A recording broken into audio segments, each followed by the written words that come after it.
Okay, you guys have been asking me about the sea moss. Okay, here it is. Here's the plug. It is www.bhaitybloom.com. And if you use promo code CTWS, you'll get 10% off every single time you order. There's a variety of flavors, everything from mango to strawberry to green apple to pomegranate.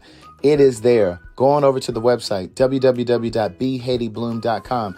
This product comes directly from St. Lucia. Quite frankly, this is the first time I've had sea moss that doesn't taste like algae. Sea moss is great for improving energy levels, joint pain. Oops, yes, I dropped that. Removing inflammation from the body. And yes, it's perfect for the entire family, even the children. This really is the first time I've had sea moss that doesn't taste like a sea creature. You know that fishy taste. Yeah, it doesn't have that. But listen, follow her on Instagram and Facebook. You see it. Good day thinkers, thought leaders, progressives, and dreamers. I'm Craig TheWriter Stewart, and this is So Much to Say YouTube TV. These are my thoughts, in my voice, on black shit, white shit, gay shit, and everything in between. Now, So Much to Say YouTube TV is the place that you come to learn and grow. So go ahead and hit the like button, the share button, and the subscribe button. And turn on that little bell so that you get a notification every single time that I go live or I upload something new. Now sit back, relax, and enjoy the show. Right. The only thing that I can do is shifting how I respond and react to the thoughts that I have. Right. What's up, people? I don't understand why you can hear when I run my commercial. You shouldn't be able to hear that. Good day, thinkers, thought leaders, progressives, and dreamers. I'm Craig TheWriter Stewart. This is James Jimmy Seiler Jr. These are my thoughts in my voice on black shit, white shit, gay shit, and everything in between. Listen, we're about to get into everything in between right now. So Connie Chung and Barbara Walters here, they've already pulled him into an interview. And I said, oh, this will be great for the conversation. This will be a great live. And so we were trying to, we were having a conversation about recovery. You guys know that I went home for my dad's birthday, the end of January, but I also was there because Jimmy celebrated a year clean. And so he was in here telling us like some of his revelations and things that he's learned. And, so we're just going to kind of pick up from there. They talking about, he said, yeah, I was kind of hoping we would talk about this on the live. I said, well, let me go grab the camera. So he celebrated a year clean. What date was that? What? 28th. The 28th of January was a year clean. So those of you who read my first book know he is one of the co-stars of the first of my first book. Not a co-star. Okay. Yes, he's 60. His birthday is in April. But those of you who read my first book, Words Never Spoken, do we need to run the commercial? Or you all know it. You all know Words Never Spoken. You can buy it on Audible if you don't feel like reading, or if you can't read, or you don't like to read. You can also purchase it on Amazon. You can also download it on your Galaxy phone, or you can download it on your iPhone and iBooks. Wherever you get your books, you can get Words Never Spoken, a memoir. So in the book, I talk about how my brother went to jail in '89. I was the tender age of 13. Oh, God. And he was in jail for 23 years.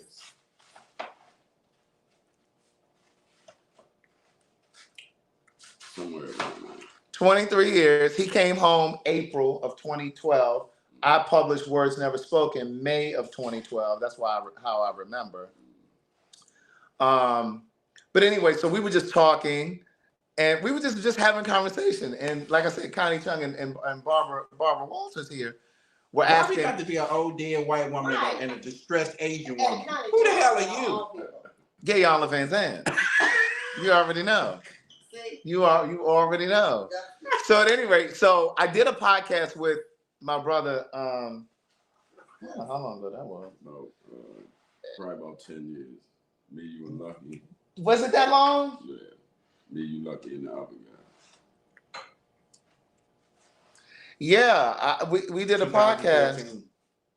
Yeah, it was a while. We did. Yeah, you guys remember that? Those of you who've been watching. or been following me since then. But yeah, when I was doing my podcast, I did a podcast with him and two other guys who had been in prison for over a decade. And they just talked about prison culture and this, that, and the third. And just prison life, and then just coming out of jail and trying to readjust. But tonight we were talking about. He said a couple things that were just like he dropped a couple jewels. That you all usually get those from me. Oh, God. You all usually get those from me. But I just figured I would share tonight because he said a couple things tonight. Like one of the things that he just said. I almost called this video that, but it was too long. Hit the like button, hit the share button, hit the subscribe button. He said, when you're born, you look like your parents. But what does it tell? Just tell them. You look like your decisions. When you're born, you look like your parents. When you die, you look like your decisions. Woo! You shot on that, okay? Go on and run around the room, because I know y'all felt that. When you're born, you look like your parents, but when you die, you look like your decisions. That's not just addiction. That's also the way that you eat. That's also the way that you drink, drug, the way that you live, right? Running behind these tired relationships, stressing yourself out, your hair falling out all around the edges and back in the nape of your neck, and you don't know why. Edges lost? My edges are bad. Your hair be falling out of your nape? Some people be having hair missing back down here in the nape, and their hairline don't start till back up here. Almost at the crown. They ain't never seen a braid in their life. Listen. And they steadily putting a scarf around it. Right. Further damaging the nape. Your hairline's back up here. Right. You're like, what is going on? And the scarf is influenced. Right. And the scarf is not even helping. Right. So we were talking about that. And so you go to a meeting every day. He said he goes to a meeting every day. And the meetings are usually like an hour and a half. And so you said what led you to, what do you think your breakthrough was in terms of going to therapy? Because when I went to his celebration last month, he talked about how he would go to meetings, but he was just going just to be going. He really had no intention of really trying to go through the real process. He just thought he could kind of skate along the edges and really just kind of do his own. He thought he could outsmart the process. So what do you think led you to finally going? And like, what was it that made you really feel like, okay, it's time? Mortality. I didn't want to die the way I was living. And I knew that I was better than the way that I was living. Mm-hmm. All of the things that I had been through in my life, I knew that there was a reason that I was still here. Because the people that I started doing what I was doing with, none of them are here. Oh, wow. So I had to ask myself, why am I still here? Wow. And then find purpose in me still being here. So let me just give y'all a little background. So Jimmy was a hustler. I'm a hustler, baby. He said I'm mentally retarded. I'm a hustler, baby. Jimmy, he asked yeast to the store. The cake wouldn't be right without the yeast. Wait a minute. What you got going on down here? You got on thermals and underwear? I came from Baltimore, sir. It's a little chilly there. Oh, hey, Shannon. Well, wait a minute. Just Shannon from across the street. Okay. Hey, Shannon. So let me tell you how. So I'm gonna come back to that question in a second, but I need to come around because when I saw it right here, it made me think of something. No, we just started, Nicole. We just started. You ain't missed nothing. So that's the refrigerator or the freezer. Oh. So when he first came home, because you told me when you were. This is something I think we talked about on the podcast too. When you were locked up, y'all would bathe with your underwear on or something. And so he would have like 2 pair of underwear. I'm like, what is he doing with all these underwear? Do you want to tell them the story? Because it's hard. It's hard to break habits. Yeah. You've been doing, because I did that for the greater part of my life. Yeah. So because I mentally I know that I'm home, but there's a part of me that's still closely connected. Mhm. So when people say that I'm institutionalized, it goes far beyond that. Right. So it became a part of who I was. So because I leave there, doesn't mean that I leave all of that behind. Right. So now, why do you, what's the whole thing of wearing? Explain to them, like, what's the point of wearing like the underwear? Because you were bathed with that on. Right, because there's a psyche, right, that you're all men, and so I don't want to see. So you better not come in there without them on. It's gonna be a problem. So you're talking about the homosexual? Absolutely. It's gonna be a problem for Jimmy. Right. Anybody that comes in there without undergarments, they're gonna have an immediate problem. So they would literally go and shower with their underwear on, and they would take. Would you have like a little? Not a bucket. Is it a bucket? You're like a little pail. Right. And you have your little pail, and you have boxers on, and you wash yourself with your underwear on through the boxers. Right. And so then when he came home, I don't even remember how I noticed it. I was like, what is this? What are you doing? Right. You don't have to do that here. I'm like, Jimmy, that was a habit that she was doing for how many years? Right. So it was a habit he had been doing for so many years. And so then there was a question I said I was going to come back to. Now, what was that? I can't remember. Yeah, one of them remembers. What was the question that I just asked? And I said we would come back to it. So, he was a hustler. So he used to sell drugs. And he was so good at it that they called him Dollar. Alter ego. Dollar. As in Creflo? But he had a different dollar. Yeah. So this whole story is in the book. I'm not going to go into all of the story behind like him going to jail for the 23 years. But anyway, so when he came out, it was around the same time that I was moving back from LA to the East Coast. And that was around the time I was about to release Words Never Spoken. So it just kind of those things happened concurrently. So he came home. I was already in Maryland in April. And then me and some other family members went and picked him up. You know, once he got out, when they released him, we went and got him. And then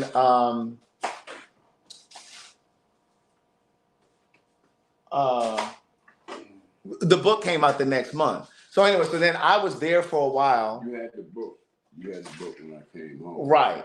But I don't think it was. It wasn't out. Yeah, it hadn't published yet. So I had just started getting like my first copies back. And so, of course, we have a sister. And so I remember when they were reading the book, my sister, she was on drugs for a long time too. She's been clean now over 20 years. And when they started reading the book, I don't even know if you remember this, but my sister said to him, she said, what do you feel about what Craig wrote in the book about us? Like, and he, I remember. Yeah. And he said, well, what do you mean what I feel about it? He said, he told the truth. He ain't lying. He said, if it was a lie, then I'd have a problem. He said, but that's what happened. So like she took issue with, because she had, by the time I put the book out, she had been clean, I don't know, I guess 10 years at that point. And so she took issue with me writing about her former life, if you will. So it was like, it brought up stuff for her. And at the time she was dating somebody and he was reading the book too. And so she kind of felt like, and then I think she was worried about her kids, our nephews. I think she was kind of worried about what they would think. And I'm like, well, girl, they were there too. So, I mean, we all remember. Not like they were excluded from the adventure. Yeah. And so she kind of had issue with it. But I write about like all of that stuff, like my sister's life, his life, my life, how it all intersected and how we all kind of went in our own different directions. So I don't know how much you want to share about when you got started and how and all of that stuff in terms of like your dad. And I'll speak about it openly. Okay, well, go ahead, take it away. So you said you started. Do you remember how old you were? When I started. What do you mean when you started using? Yeah, the first time I was 13. The very first time I was 13. Y'all better watch out, 13-year-olds. But you have to hear, and it's not a justification. Right. It's my story. Right. What led up to that. Yeah. Right. Because again, like we were just talking about here, you know, as you know, our mother and my father were married when I was born. And for the first 5 years of my life, I absolutely love my mother. You know that. But there was something about the relationship that I built with my father, because there was something about a man's pride when he had a son. So my father had me with him all the time. And so he left. And so because I'm 5, because I was born in 1963, Gladys didn't say, this is why your father's not here. Because as Black people, we don't always. You're seen. Yeah. You're seen. We don't have a voice. Exactly. You're seen and not heard. Right. And this is why I consistently say, you know, it's important for us to speak to our children like people. Because one of the things, I don't know if you know this, but in the book, in the first book, I talk about the effects of coming to see you in jail. No, first of all, let me go back. I remember when he first got locked up. This happened in 1989. So I was 13, the same age that he was when he first started using, right? So I was going to Falstaff Middle School, and I'll never forget, my mother never let me stay home from school. And I remember when they put our house on the news because he had gotten arrested. It was all in the newspapers and everything. It was on the news just because he got arrested. Everybody get arrested. Girl, it was news. And it was on the news. It was a news. Drug pen. Why? All of the above. And so it was all of those things. And I remember on the news, on Eyewitness News, Channel 13, they showed our house. And then I remember in the newspaper, it says sentenced to 45 years in the Baltimore Sun. He's 60. And so, yeah, it was big news. And my mother was like, if you don't want to go to school tomorrow, you don't have to go. Wait a minute, how old was he at the time? 24. Right. Because we're 14 years apart. And so she was like, well, you don't have to go to school tomorrow. But I was like, well, no, girl, I'm going to school tomorrow. Because my friends, the only people who knew what my house looked like were people who lived on my street. You know what I'm saying? So it didn't matter to me if they knew, like, you know. So I went to school because it wasn't like people at my school would know what the front of our house looked like, but they showed the front of the house. And so I remember when we started coming to see you in jail, the things that I remember are like us driving over the gravel parking lot and you hear the rubber and the tire crackling on the rocks. And I remember hearing, I said, talk about it all. Right. And I remember when we would go in and you would hear those jail cell and then and because when those doors are closing, they want to make sure that you're not standing there because them doors close, they'll close your ass. They'll close your ass up.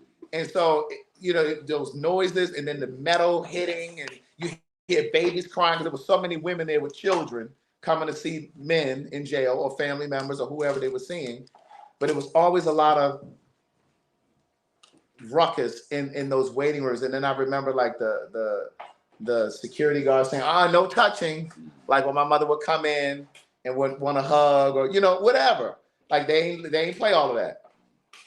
But nobody talked to me about this is what's happening. He got arrested. All I know is I ain't see you no more. That's all I knew. And then I would just hear like little pieces of stories from the family. Like my mother would be talking to somebody on the phone or, you hear like little murmurs in the family, like, but you never really hear the full story. Right. So to your point, when your father and mommy divorced, that was it. And nobody sat down with him and talked. Right. So as a 5-year-old, so we got a picture, a 5-year-old. So this person who has been in my life for 5 years is no longer there.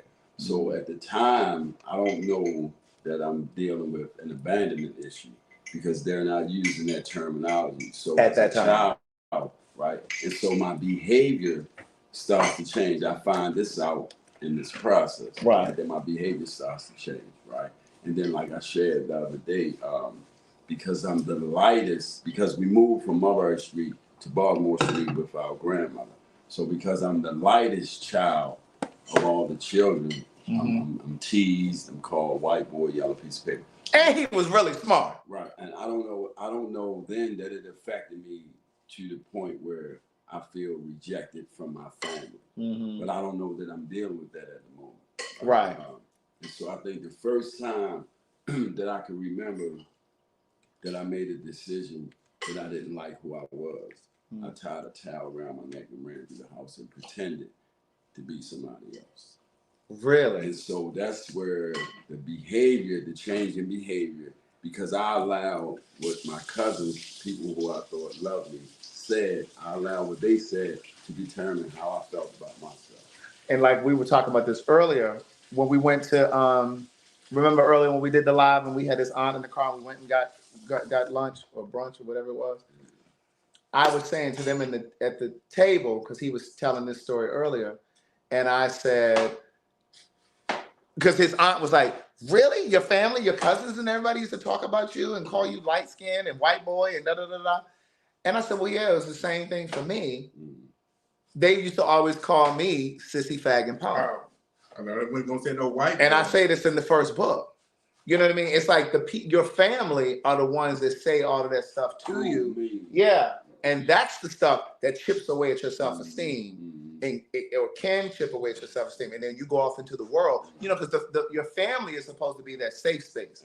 That's supposed to be the place where that warm landing spot where you are before you go into the world. And so for me, it became, again, later finding out, it became, these are the people who are supposed to, they don't want me. If I don't fit here, where do I? Right. So I go out in the world and I try to find a place because obviously I don't fit in. Because you're looking for acceptance. You're looking for validation. Because we all want that. We all want validation. We all want to be liked. But like what you said earlier before we got on here, we all want validation and we all want to be liked. But the problem occurs when your total existence relies on validation from other people. Absolutely. Like you got to be able to give that to yourself. So once you realize he left, you said earlier that you wanted to be like him, and then you said you want to be with him. Right. So even before he started coming back, right? Because at the time, again, I'm dealing with abandonment and rejection from my family. And then mommy makes a decision to be with your father. She met my dad. Right. Which makes me not like her. Because why is he here and not my father? So I don't like her and I don't like him. Right. And so trauma, no, really. I get it. So I get trauma. So mommy, you don't know this, but mommy slept in the back room on the second floor. Where was this? On Baltimore Street. Oh, okay. So I'm looking for her one day, and I go in the room like I normally do. My father was there? And they're in trauma. They having sex? So trauma. So I'm traumatized. So again, Gladys, I know you're going to see this. Right. So I'm traumatized because, again, I don't like You know, that happened to me one time with her and Mr. Brown. Wait a minute, stop. But how old were you, Jimmy? I was about maybe 6. Okay. Maybe 6. Right. And so, again, I don't know this is trauma. Yeah. Because I haven't even discovered the word trauma until I'm in my 20s. Right. But it did something to me. Yeah. Because, again, I think that it's her fault that my father is not here. And now he's here. So let's further down. And for all of the parents that are taking care of, you're a single parent, oftentimes the parent who's present gets the brunt of, you know what I mean? The parent who's present gets the brunt of, what you looking for?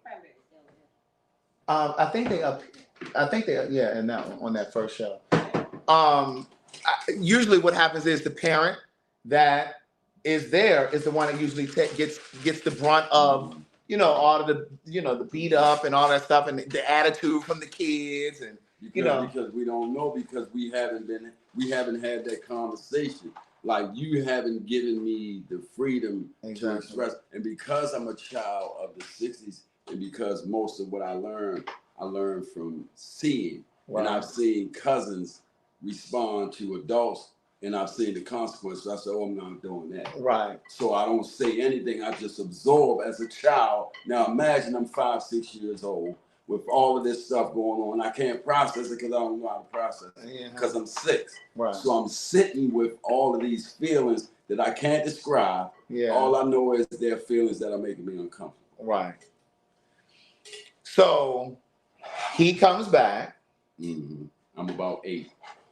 And then you're at this point where you're trying to be come with here. him. I want to be with him. That's Okay. all I want is to be with him. Okay. Right. And so you start picking up. I don't know how far you're gonna go into this. I'm transparent. Okay. So initially, it's me, him, and Donnie. My sister is Donnie. All day at the park, but it's always a day's event.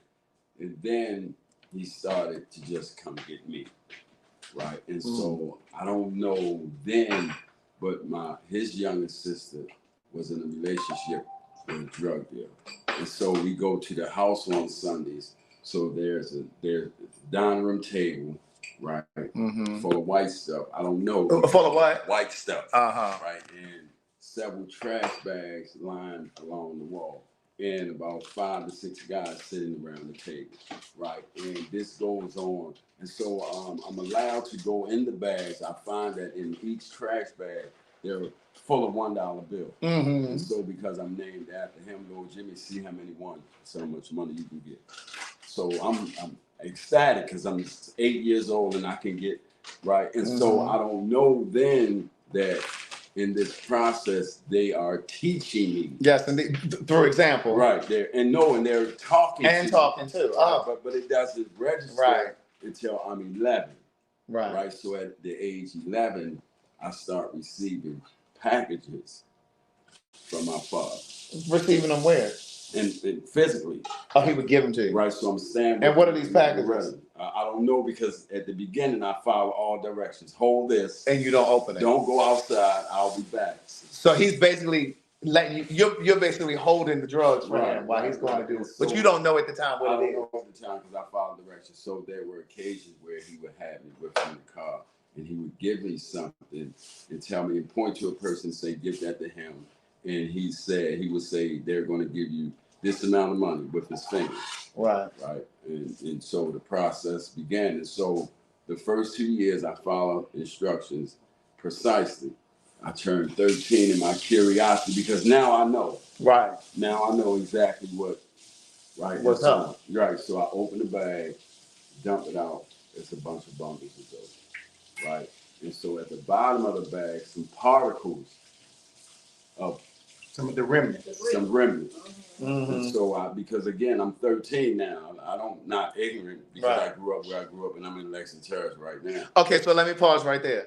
So he was down in Lexington Terrace, those of you who know Baltimore, because at some point he moved out of my mother's house.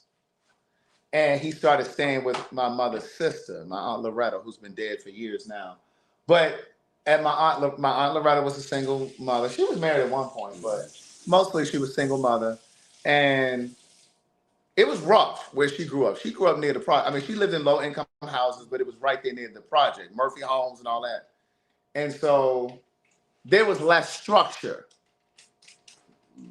And so part of the reason that he wanted to go over there is because they could go and come as they please, all hours of the night, climbing in and out of windows, while she sleep. You know what I mean? So go ahead. So you're there. So I sniffed because again, I know. Now I'm 13, I know. So I sniffed it.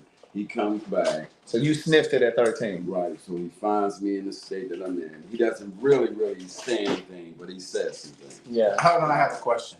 Yes. When you sniffed that first time, what was the feeling? What happened? Do you recall what went through your mind? I was high as a motherfucker. And that was boy that you sniffed. Yeah, absolutely. Yeah. But for whatever reason, I never did it again. Okay. That year. Right. That year. The following year. Because again, I went from missing him to wanting to be with him.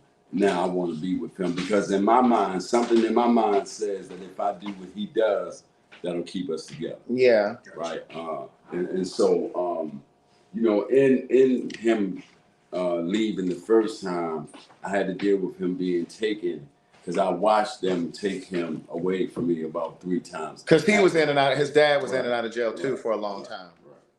Right. And so the following year, I was some guys, Pop McGrow, and we're selling drugs. And so a decision was made going in the basement, and we're going to sniff some dope. And I do, and my body says, we don't need this because I throw up and I do all, but I ignore it because I remember the feeling the first time, and I like how it made me feel. You liked the feeling the first time, right? But then this time, you vomited. Yeah. Okay. Yeah, but I fall in love with the feeling because everything. And at this point, you're how old? I'm 14.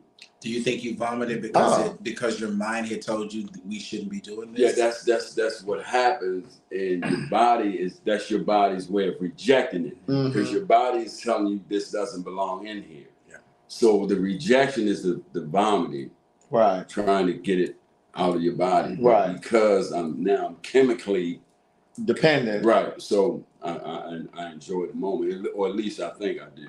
So were there periods where you didn't use it, where you came off for years or whatever, or no? Never. Years? Never. Well, stop, because you're jumping something. He was 14, he was 13, he sniffed it. Now he's 14. He's becoming more comfortable with it. Right. Did it progress that you were using it? You sniffed it once, then you didn't do it again. At 14, is it a daily use, or is it something that you just do once a month, or when you're around friends? See, after the initial at 14, right? So maybe a day, maybe 2 days later, I start developing some symptoms, and I think that I'm sick. Right, physically sick, until somebody with some great information says, no, you're ill. This is what you need to get better. So I sniff some more dope. Oh. So now every time I feel that way, I have to do this so that I don't feel that way. Gotcha. People. So when was the first time you went to jail? How old were you? Jail, you mean prison, or? The first time you got locked up? Probably about 13, 14. Okay. So how long were you locked up that time? A couple of months here and there, a couple of months here and there. What were you locked up for that first time? Was it drugs? Yeah. Possession? Yeah. Was that juvenile or jail? Juvenile. Okay. What's Greenmount Avenue? BCCC. It's like a camp center for people on their way home. It's like the next step towards coming home. So when we used to come see you on Greenmount, that was on my way home. Okay. That was the first time. Okay. So then after like 13 or 14, when did you go to jail again? I think I was 18. Because he was in and out of jail most of his life. Right. And one of the things that he said at the celebration, his 1 year celebration, was, I'm 60 and I've been in jail over half my life. So you went to jail again at what age? Like 18? And how long that time? 6 years. 6 years. 24. Came home at 24. And then when you went to jail again, was that in 89? No, actually it was in 87 because I only stayed home a few months. The process of me going from jail to prison was about 2 years because of the length of the trial. Oh, okay. When you were in jail your first time as an adult, from you said that you was 24. Did you experience any drugs in jail? I've never been anywhere where he couldn't get it. I've never been anywhere where I didn't use. And so one of the things that we talked about on that podcast, which is still out there, so much to say podcast, I don't remember what we called it though, but he talked about how they would get drugs in jail. So remember, what are those Polaroid pictures? Remember the Polaroid pictures that would come right out of the camera, and they had that large white border at the bottom? They would razor that open, put the drugs in that, and then seal it back up. And they would send them in, they would mail it in like they were sending somebody pictures, like I could be sending him pictures in jail, but it's actually in there. But then those became obsolete. Nobody used those kind of cameras anymore. So then they had to find other ways to do it. And so, like, I don't know, you remember? See, I can talk about it now because he wouldn't really talk about it a lot then. And I couldn't because you didn't want to mess up nobody's life. Those guys in jail still have to live. They have to live, make money, and right. I don't want to compromise that. But because a lot of those methods are obsolete now, I progressed from the pictures and then straight mail. And then, like, one time I was getting it, like it would get sent through, like, flowers, plants, get sent to somebody's house and then get delivered inside. So there are multiple, as many ways that they send mail is just as many ways that you can Get it The in. only thing that I found that I could not do in prison was leave when I wanted to. Right. Anything else you could do. Yeah. Anything else? I told you he got moved down to. No, I'm just saying when people say that and people don't realize because people say, well, people in jail, they're so restricted. There are people now with OnlyFans app accounts where they're in prison and they're in their cell having sex with OnlyFans. So who's recording and who? But here's the thing. So he got moved from, I think it was when you went Jessup and you got moved down to not Ocean City, Eastern Shore, because he had a relationship with with a female correction officer. These people, let me tell y'all something. He's stupid. Let me tell y'all something, ladies and gay men who have men in jail. You are not the only one. I don't care what they tell you. You're not the only one. When you come in for visitations on Tuesdays, somebody else is coming on Wednesdays and Thursdays. You're not the only one sending commissary down there. Please believe. Here's the thing. So he was dating some girl. They would bring him lunch. He wasn't even eating in the cafeteria, whatever y'all call it. They bring him steak. Because she's bringing it for her own lunch, but she brings it for him. She's sharing it with him. And so they had conjugal visits and they got caught somehow and they sent him down to the Eastern Shore. So my mother used to go and see him, I guess like once a week or twice a month or whatever. But once he moved 4 hours away, Gladys was giving, okay, I'm going to see you every other month or however often it was. And I already told y'all when I went to Hampton, I wasn't going. Because by the time I drove home from Hampton for 4 hours, I wasn't driving 4 hours another direction. And then got to go back to Hampton the next day. So it was just a lot. So the female correctional officers, they be fighting over these men. No, bitch, that's my man. Da, da, da, da. They be fighting in the yard. He would hear them leaving to go home. When they leaving to go home at the end of the day, they fighting in the parking lot. They fussing and cussing each other out in the parking lot. What you said, just said something else. You said he was having conjugal visits. He was having conjugal visits with the lady officer because he wasn't married, so he wasn't having legal conjugal visits. Right. Okay. And so the other thing too is, one of the things that he shared was that what they would do is a lot of the female correctional officers, one would work in the infirmary. So she would know any medical history, like if he was a child molester or if he had any STDs, they would know all of that kind of stuff. And so let's just say there's another woman who's interested in him. She would check with her friend that works over in the infirmary to find out if he got any STDs. And once she gets the okay that they can go ahead and do their thing, then they will go ahead and do their thing.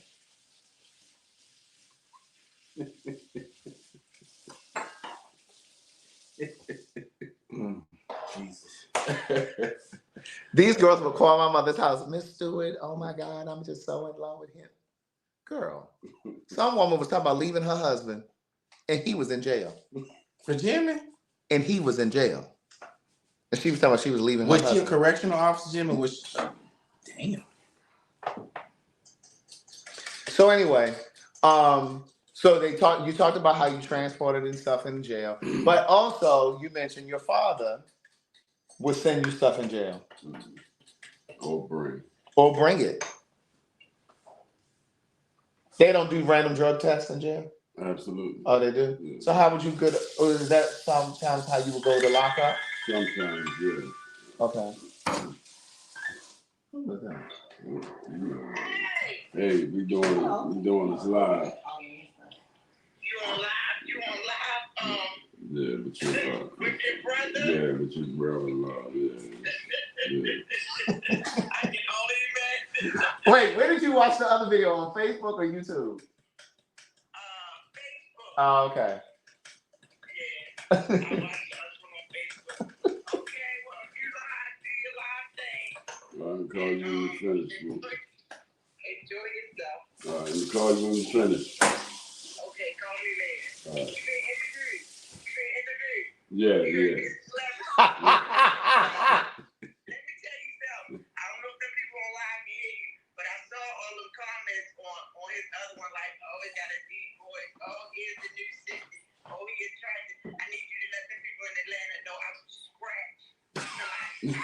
Well, wait a minute. Let me say this. First of all, they're not just in Atlanta. They all across the country and around the world. But you know what? But you know what they did say? That's what I'm talking about. His woman is supporting him. And there were some good ones in there too now. But this the Baltimore girl. She ain't about to play with y'all. All right. Okay, so your dad would get you drugs in jail. Sometimes he would bring them to you in jail. But then there were times that he was arrested too. He was locked up too. Yes. So by then, I'm well established. So there are other. I'm not the only person in prison that's getting drugs. So when I lose the ability to get my own, I have to go to somebody else who's getting them. And we make a deal. I want to get this amount is yours. And Yeah. you negotiate. Right. So were there times that you wondered if you were going to ever come home? Absolutely. Because I do remember many times you went up for parole, but then got denied. Yeah. In the very beginning, there was no light at the end of the tunnel. At the end of the tunnel, because again, it's 45. Like I've never right. They sentenced him to 45 years. Remember, I said the newspaper said 45 years, sentenced to 45 years, but he served 23. How old were you when you went in? 24. No, actually, 24 came home at 49. Right. Right. Yeah, so you get the math. 25? Yeah, because I was 24 when I went in. No. How old were you in 89? In 89, I was 26.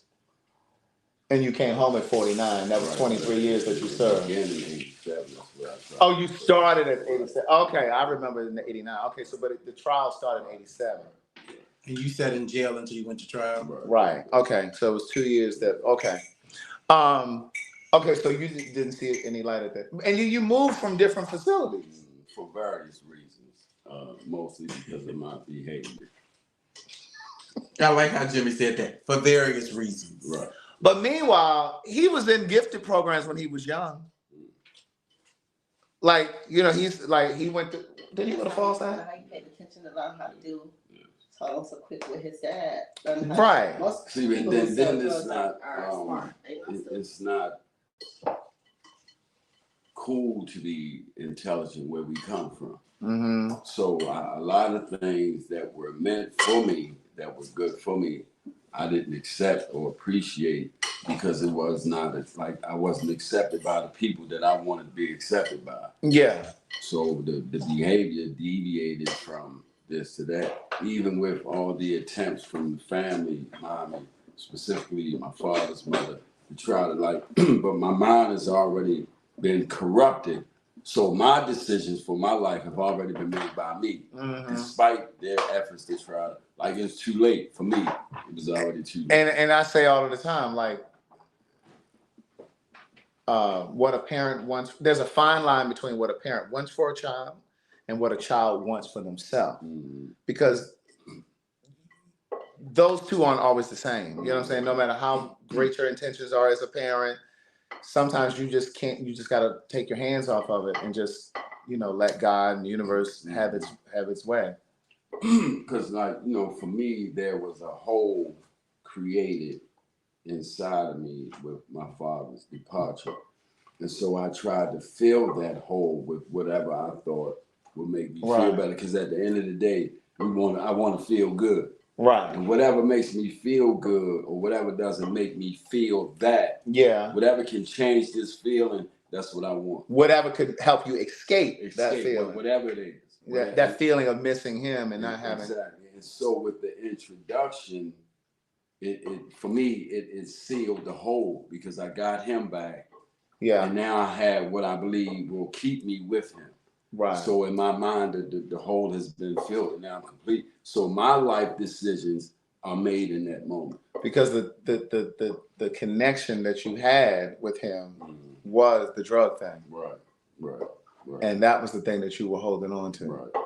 So now, his father passed. When did your dad die? 2022. So 2 years ago, almost Coming 2 up years ago. on 2 years. It was like October or something. Yeah. Because my mother was down here at the time when he passed, anesthetizing the pain. Come on, somebody.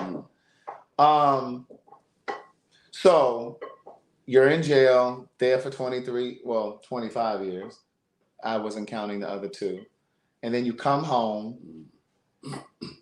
And I remember us having a real heavy conversation in the kitchen. I remember late night. Uh-huh.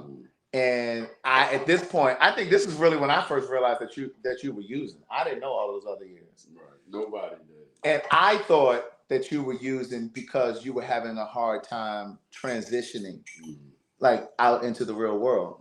And so when he came home, some family members, we all kind of like chipped in and helped him get clothes and cell phone and all that kind of stuff, right?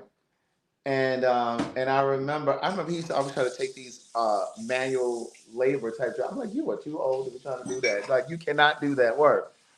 And so I remember we were standing in my mother's kitchen, and I remember saying, and I don't remember everything that I said, but I do remember saying, well, if you were just gonna come home and do this, you may as well have stayed in jail. Yeah, What you come home for? I remember. And he just kind of like looked, and I was just saying, if you were clear, because he was speaking just like this. He was talking about how he needed to go into therapy, he needed to speak to someone, da da da da. And I said, well, if you're aware of all of this, why aren't you taking the initiative and go? Because he was in like different programs, and I'm like, they have therapists there. Like, why can't you go and speak to somebody there? Like, if you were gonna come home and do exactly this, then you could have just stayed in jail. And I wasn't really looking for an answer. It was just like, you just kind of like looked at me. And then you said, well, it's not that easy. And I remember saying to you, I do remember saying this, I will never know what it feels like to have stayed in jail for 25 years. I don't know. So I can't tell you how to process, how to bounce back from that. Like, I don't know what that is. So you have to do what's best for you, but like, we're here to support you, and we're trying to talk to you, and just da da da da. And it was just one of those conversations, and I just remember, I don't know, I don't really know what I remember, but I remember feeling like, I don't know if I ever really thought you were gonna get it together. I don't know if I thought that or not. I often say that hindsight is a bitch. Because you look back at a situation, and I said it earlier, I think it's humanly impossible to go from a state of not knowing something to knowing it. That's it. Going back to not knowing it. So I don't know all of this that we're talking about. I don't know that in that moment when you ask. Yeah. Because you're still trying to figure it out. Right. And then because I don't even know that I'm sick, like we talked about earlier, because everybody around me deals with life in the same fashion. So I don't know I'm sick. I know I'm suffering from this until I get around healed people, and I've been, something wrong with me. So I can't identify. I couldn't even tell you then, because I hadn't tapped into what caused my illness, because I didn't know. Because at the time, I don't even know I was sick. I think I sniffed dope because I like to sniff dope. Yeah. It's not until I get in the process of restoration that I found out there's some things that happened. And it's rooted in something. Right. And then I learned that 99.9%, there's a 90.9% chance that a person will become an addict if the disease of addiction is spread through genetics. My father was an addict. Yeah. Early exposure, I was 8 years old, and then the environment where I grew up. Yeah. So if any time in my life that I would have used, I would have become an addict, according to science. Right. And so again, I don't know any of this, and then I don't know that I'm stuffing all of the feelings. So I lived with all of these feelings and never had the ability to talk about it. To process. Because I didn't think I could. Right. And then because we come from the stigma you talked about, because they don't talk about low self-esteem on Baltimore Fulton or low lack of self-worth. We don't talk about those things. So I don't know I'm suffering from them things. Right. You got Cash App? Yeah. Because they are asking me about your Cash App. What's your Cash App? You don't know. No, I do. Let me see. You gotta think about it. Give him a moment, Iana. But here's the thing too.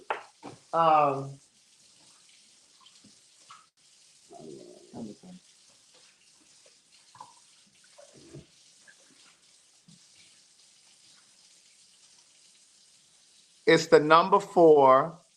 I mean, it's the dollar symbol for Siler. That's it right there. Y'all see that? Number 4. Can somebody write it down in the comments? So by the time you start realizing this stuff, you starting to have this awakening. When is this? There's the Cash App right there. This is within the year. Within the year that you just celebrated. Right, because you said it earlier. Like initially, because I don't want to promote that, right? Because we don't operate from promotion. We operate from spirit of attraction, through behavior. So initially, when I start going to these events, I'm going because I'm chasing a female. So like you said earlier, I think I'm smarter than, I think I'm better than. He thought he was smarter and better than the process. Because I didn't do everything you did. Right. Right. And so I think, and so, yeah. So it's like, oh, I didn't do everything that you did. But what I realized was that a lot of the things you say you won't do, the longer it progresses, you will. Yeah. A lot of stuff you say you won't do, you will eventually. I say that in words never spoken. That's why I don't speak in absolutes, because the things that you say you won't do are the things that you will find yourself doing. If the pain gets greater and you don't address it, you'll do the unthinkable. That's right. And then here's the thing too, what you said earlier, we were talking about this earlier. Once you have that awakening and you're aware and you're clear about something, you can no longer pretend to be ignorant about it. Absolutely. Once you have awakened and you're clear about what you're doing, you can no longer be ignorant to it. You can no longer pretend to be ignorant. Right. Like you can. And you can. And remain stuck. That's right. Right. Whatever it is. Whatever it is. Right. And this is why when I said a moment ago about the addiction being rooted in something, this is what I was saying not long ago in that conversation where I said 2024 is becoming the year of exposure. When I'm talking about some of the behavior that happens with some people in the gay community, I'm not saying everybody, so don't be messaging me. When I see some of these gay men out here having just random sex with people they don't know, unprotected, on Twitter, in bathhouses, in the park, whatever it is, it's rooted in something. It's not just because you enjoy it and you like the feeling. That's rooted in something. I don't give a damn what nobody says. It ain't going to be, oh, it's just, and I'm not sex shaming. I'm just simply saying, I don't know if most people take the time to stop and think, why am I doing this? Is there a reason I'm doing this? Because like we talked about earlier how awareness is a great thing. Yeah. It is great to be aware that something is going on that I don't really understand. So like I used the example earlier, if I get shot and I go to the emergency room and all I do is sit in the waiting room, I'm aware that I'm shot, but I don't do anything to address it. It's the same with life issues because it doesn't have to be drugs. It could be anything that controls your life is a problem. Correct. That causes right here. Dig into that subconscious. Absolutely. You got to get into that subconscious. Absolutely. I need some protein. It's a couple boxes down there. Sorry, Jim. There's some Branzino down there too. Look, she closing that. But and so that is a good analogy though. Like, I don't know if you guys heard that, but like he was saying that if you're shot and you go to the emergency room and you just sit in the waiting room and you never get treated, then you're gonna bleed to death. Absolutely. Or that thing gonna get infected, it's gonna prolong, and whatever's gonna happen is gonna happen. And it's like the same thing with anything else. Like if you don't treat it or medicate it and figure out what's going on with it. Because what I'm learning is you don't go from a normal state to an abnormal state unless something happens, something traumatizes you, something that takes you outside of yourself, that makes that made me say, I don't like me because of. Right. So I need to find out what made me stop liking myself. What happened in my life that what you said about me affects me. Yeah. That how you felt, that's how I feel about me. Yeah. So I don't see I've myself, adopted that feeling. right. So I don't see myself the way I did prior to you saying what you said damaged me to the point that I lost all self-esteem and self-worth. And so now I live what you say. Right. So, okay, so you chasing this girl. Mm-hmm. So you go to treatment because you're really chasing this girl. Mm-hmm. And so what happens? And so Is she still clean? Yeah, dude, yeah, she is. But again, because I compare out and I say that I'm not like you. I'm better than you because, and so I get what I get. So again, because I don't even know at the time, I don't even know that I'm suffering from what I'm suffering from because I haven't even tapped into why I do what I do. Because I think I'm doing what I'm doing because I like doing it. I don't know that I'm actually enjoying something that's going to potentially kill me because I don't know. So you're saying when you used to go to those meetings, you used to kind of look at everybody like, that ain't my story. I'm better than that. Right. Yeah. Yeah. Exactly. Okay, so then how long do you think into going to those meetings do you think it clicked and you just kind of started to lose do you ever lose the taste? And this is me. This is my personal story. What I had to do, I realized that as bad as I wanted to, I could not stop. Right. Right. I'm talking about with tears in my eyes. I had used because I didn't want to, but I had no other choice. Right. The dependence and the tolerance, and it demanded that I use every time it said it's time to use. So I had gotten to a point where I had so totally destroyed my life one more time.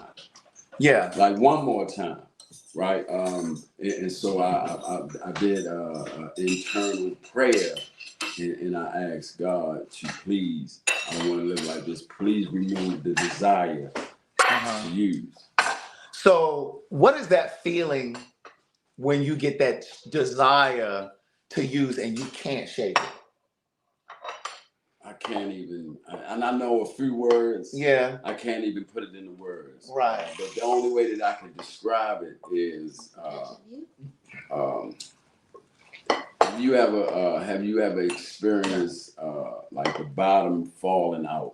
Yeah. Like that's how I feel when I have to do something that I don't want to do. Yeah. That in some part of my mind, I know that it's killing me, but I do it anyway because I don't have a choice. Yeah. Right. And you know, I got to a place in my life within myself where I was depleted, like I was emaciated. Right.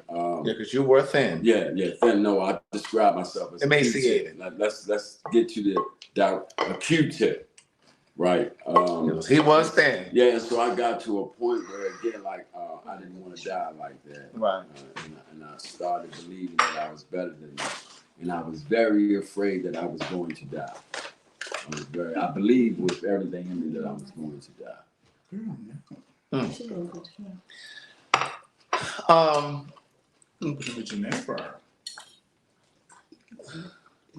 Do you ever feel like you want to try to save other people? And that's one of the curses because once you come out of, I'm gonna call it fall, you realize because using hid the better parts of me. Yeah. So once I come out of using, I realize that I'm a very compassionate person. Yeah. I'm a passionate person. I have a great level of empathy. You're very emotional. I'm very emotional. He's very emotional. And so I care about people. So I don't want anybody to struggle the way that I did. Right. And so I have a tendency to try to save people when I'm incapable. The only thing that I can do is what people have done for me, is to plant the seed and to be a shot of hope for somebody. And if you see from my life, you hear my story and know that I struggled as long as I did, and if I can make a decision, you can too. Right. But I'll get into, like, because I work in the recovery field. So I'll find myself, like, pouring into people and hoping it was, but nobody will stop until they're absolutely ready to stop. Because again, like they said somebody is too loud with them dishes. Yeah, be strong. Yeah, I do have a question on that though. Do you have a limit where you have to stop yourself because you are caring before you will go too far and lose yourself trying to save somebody else? Right. The thing for me, he's right, an Aries.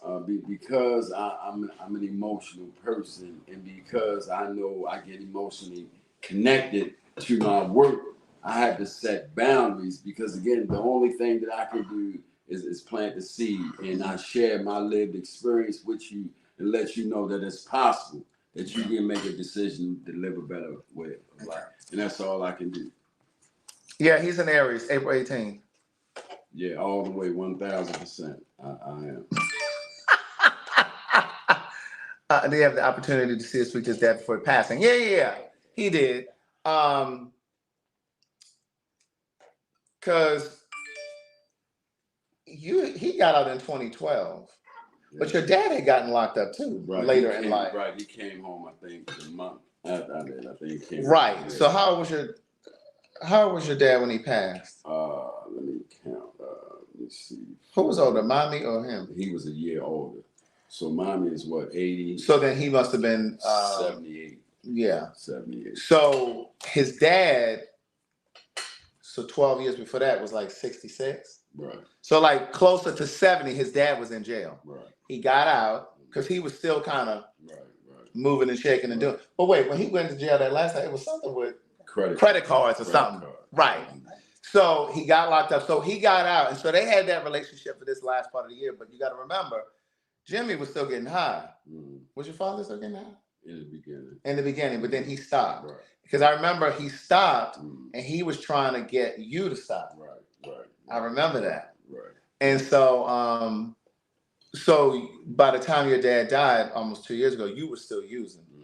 So he never got to see him clean. So when my mom and I went to his celebration last month, when I was home, I've only seen my mother cry maybe 5 times in my life. And when I tell you she was crying and carrying on, first of all, we got there, the room is full. He's sitting at the front, at the table, because he was the person who they were celebrating. And when we walked in, he had his head down and he was just kind of like rocking, thinking and I guess praying and crying. And so we walked in and we sat down. We sat down towards the back. And so at some point he looks up and he's talking and he sees us. And his aunt Salima, who you saw today on the live, she flew up too, because this was a big deal. So she flew up from Atlanta because she lives here. And my aunt Arlene, who's in here watching, she came with us. And while he was up there talking, I remember him saying, I have a younger brother and I've never really been a brother to him because I've been in jail more than half of my life. And at this point, Mommy gets up and she's walking to the front. I'm like, Lord, where is she going? Right. Ain't nobody called for her. Right. This ain't even part of the program. This ain't even part of the protocol. Right. And she getting up, she go. I'm like, oh my God. I was like, he in the middle of his speech. Right. Here she come down the side. I said, and so I ain't say nothing. So she goes down there. And so while he's talking, she just reaches and grabs her and just starts hugging. I'm like, girl, what? He in the middle of it. And like the people in the room don't know who she is. They're like, and he says, oh, this is my mother. Because like she just walking up. We like, who is this? Right. So at some point, she goes and sits down, but she sits down up at the front. She doesn't come back to the back where we were. And so I did get a little emotional. They tell me they surprised I didn't cry. I did get a little emotional when he said, I've never been a big brother to him. I did get a little emotional when he said, I didn't cry, but my eyes did water. And so then at some point they invited the family down. And so my mother was already sitting down there at the front. And so then I walked up. Arlene came too, didn't she? Arlene came up. And so this one. Yeah, my brother ain't never seen a microphone that he what did you say? He ain't never seen a microphone that he ain't like, that he ain't familiar with. And they all started laughing, the people in the place. I said, well, I'm not speaking today. I just wanted to come and congratulate, and that was it. They all looking at me to talk, and then they're gonna beat me up later. Talking about, well, why didn't you say anything? Well, we were expecting you to. But I just felt like that was your moment, and I just felt like, I didn't need to say anything. You know what I mean? Like, I just feel like anything I needed to say, I could say to you. Like, I didn't feel like I wanted to kind of take away from that. Like, that was your moment of kind of saying what you wanted to say, and that whole thing. But it was nice. It was nice to see there were a lot of people, and I was filming to get a piece of it for him. And somebody said, I think y'all see that on the Patreon. No, I didn't put it on Patreon. I didn't put it on Patreon. I should have put it on there for Patreon, but I didn't put it on Patreon because they're very protective of their anonymity for people who come and they're in recovery and stuff like that. So that's why I didn't put it on Patreon, but I did send it to him. But there's a lady at the video. She's like, you can't.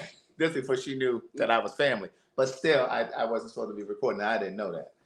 But and so then after we went to eat, and that was nice. What else?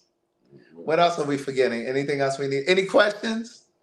It's 550 people watching right now. The video from earlier already got 4,000 views. The one from earlier today on YouTube. Are there any questions? I never comment, but I really appreciate Jimmy sharing his story and experiences. I have family members with very similar situations. Wow. Maybe share this video with them. Maybe they'll see themselves in the story, and it might be the thing that they need to kind of click. So Jimmy doesn't have kids. I don't have kids. Okay, Mommy with a twist has a question. Can you ask him if his father passing gave him a reason to get clean?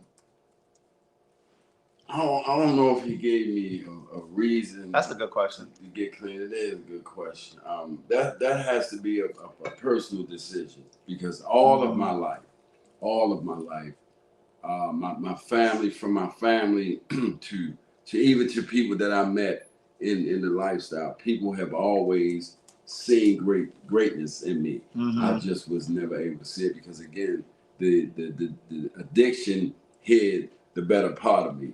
So what I did realize when my father died was that I didn't want my life to end like that. Of course, I didn't make a decision to stop, but I just prayed that at some point I would be able to make the decision and live through the decision.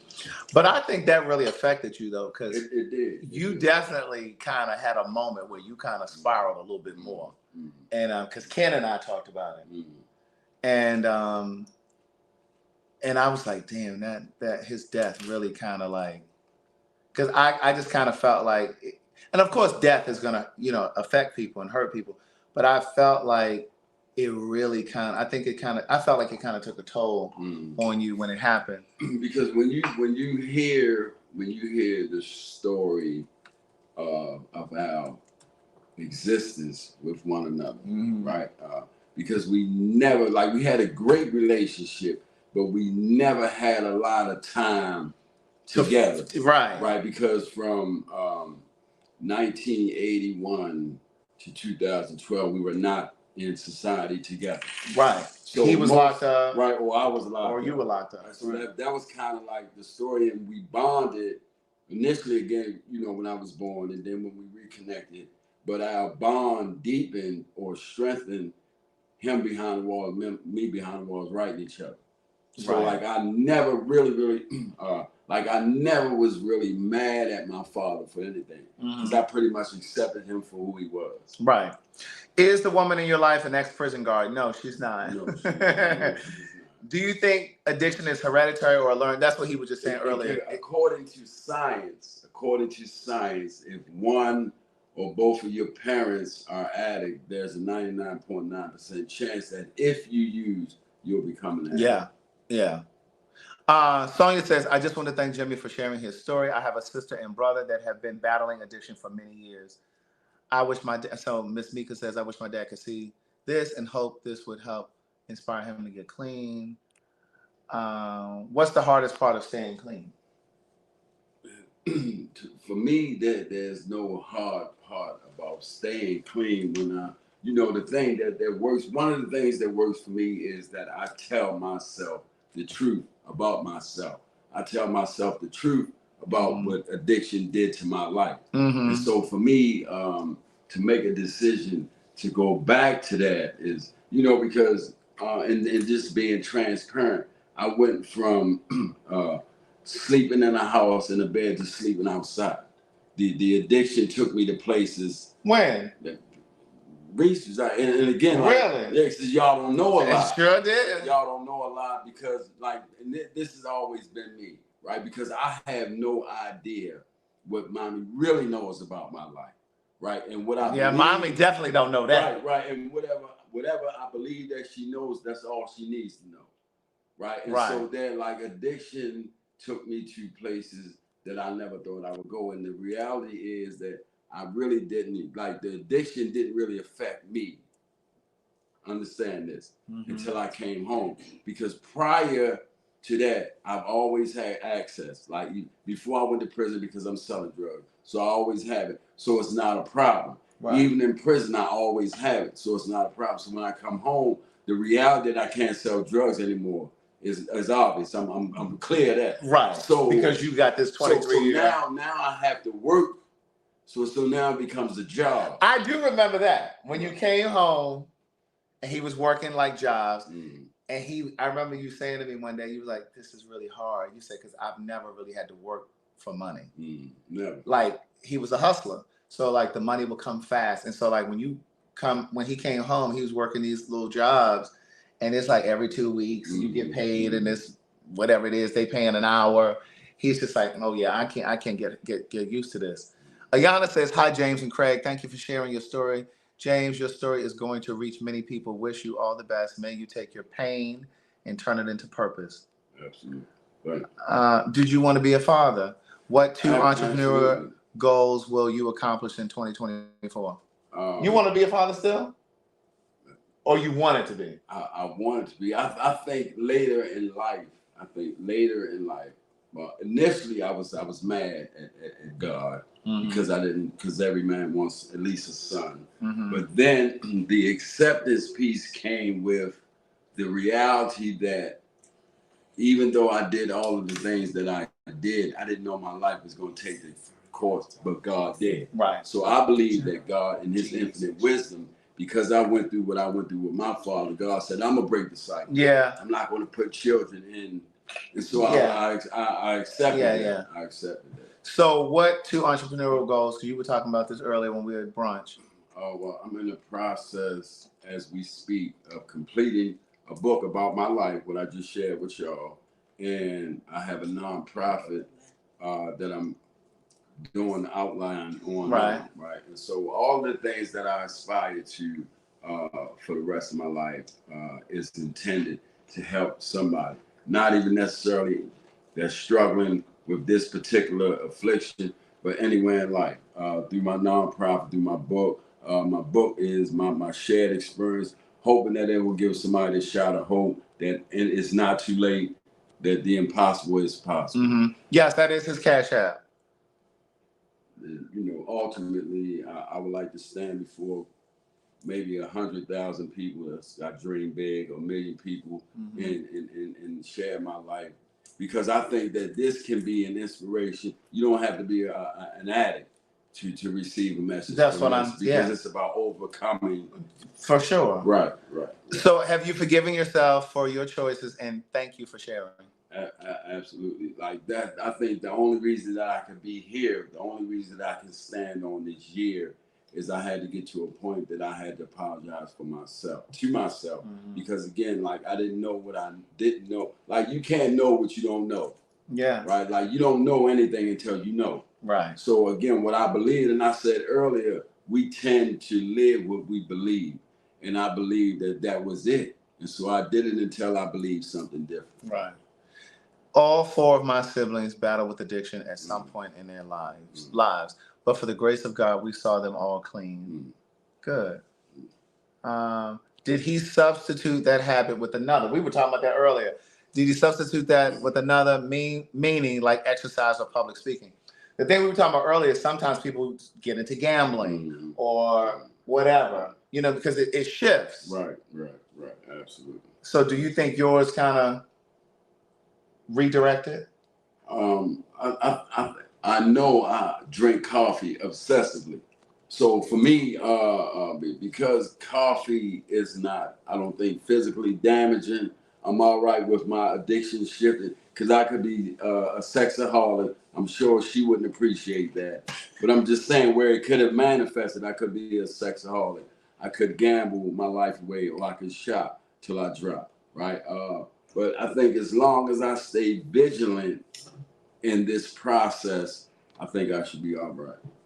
And I keep telling myself the truth. Why was he in jail so long? They say that I killed somebody. That's what they say. Mm-hmm. And that story is in my first book too, the full story. I love this so much. I'm still struggling today. Oh, oh wow, that really kind of touched me. She said, "Well, they said what?" I love this so much. I'm still struggling today. I'm assuming struggling with addiction, maybe. Right. That's what I'm getting from that. How was his relationship with your sister, while she was going through her struggle? I wasn't home. He was locked up. Yeah, I wasn't home while she was using, right, when she was out using. Right. So yeah, so it didn't overlap, and then by the time he came home, she was already clean, had already been clean. Right. I have enjoyed this live. I love the way both of you say "mommy." Oh my God, you're not the first person to say that. People say that too, and we only say that to each other. No, but in talking to anybody, because she's always been mommy, so it doesn't matter if I'm 6 or 60, she's still mommy. Like me, him, and my sister. That's what I mean. We all say mommy. Like when we talking to each other, we mommy. Right. We say mommy. Right. Now the only time I'm talking to Tamara, I'll say Gladys. Oh, you will? Yeah, I'll say Gladys. But and I was telling her the other day, several of my cousins were allowed to call their mother, but Gladys made it clear. I told y'all that. Like she made it clear. My cousins growing up, Gloria's children called her Gloria. Right. Arlene's children called her Arlene. My aunt Caritha, they called her Caritha. My mother wasn't playing that. She said, I said, well, Ma, I ain't got nothing to do with that. I'm not their mother. Absolutely. My mother didn't play that. Absolutely. So no, we always had to say that.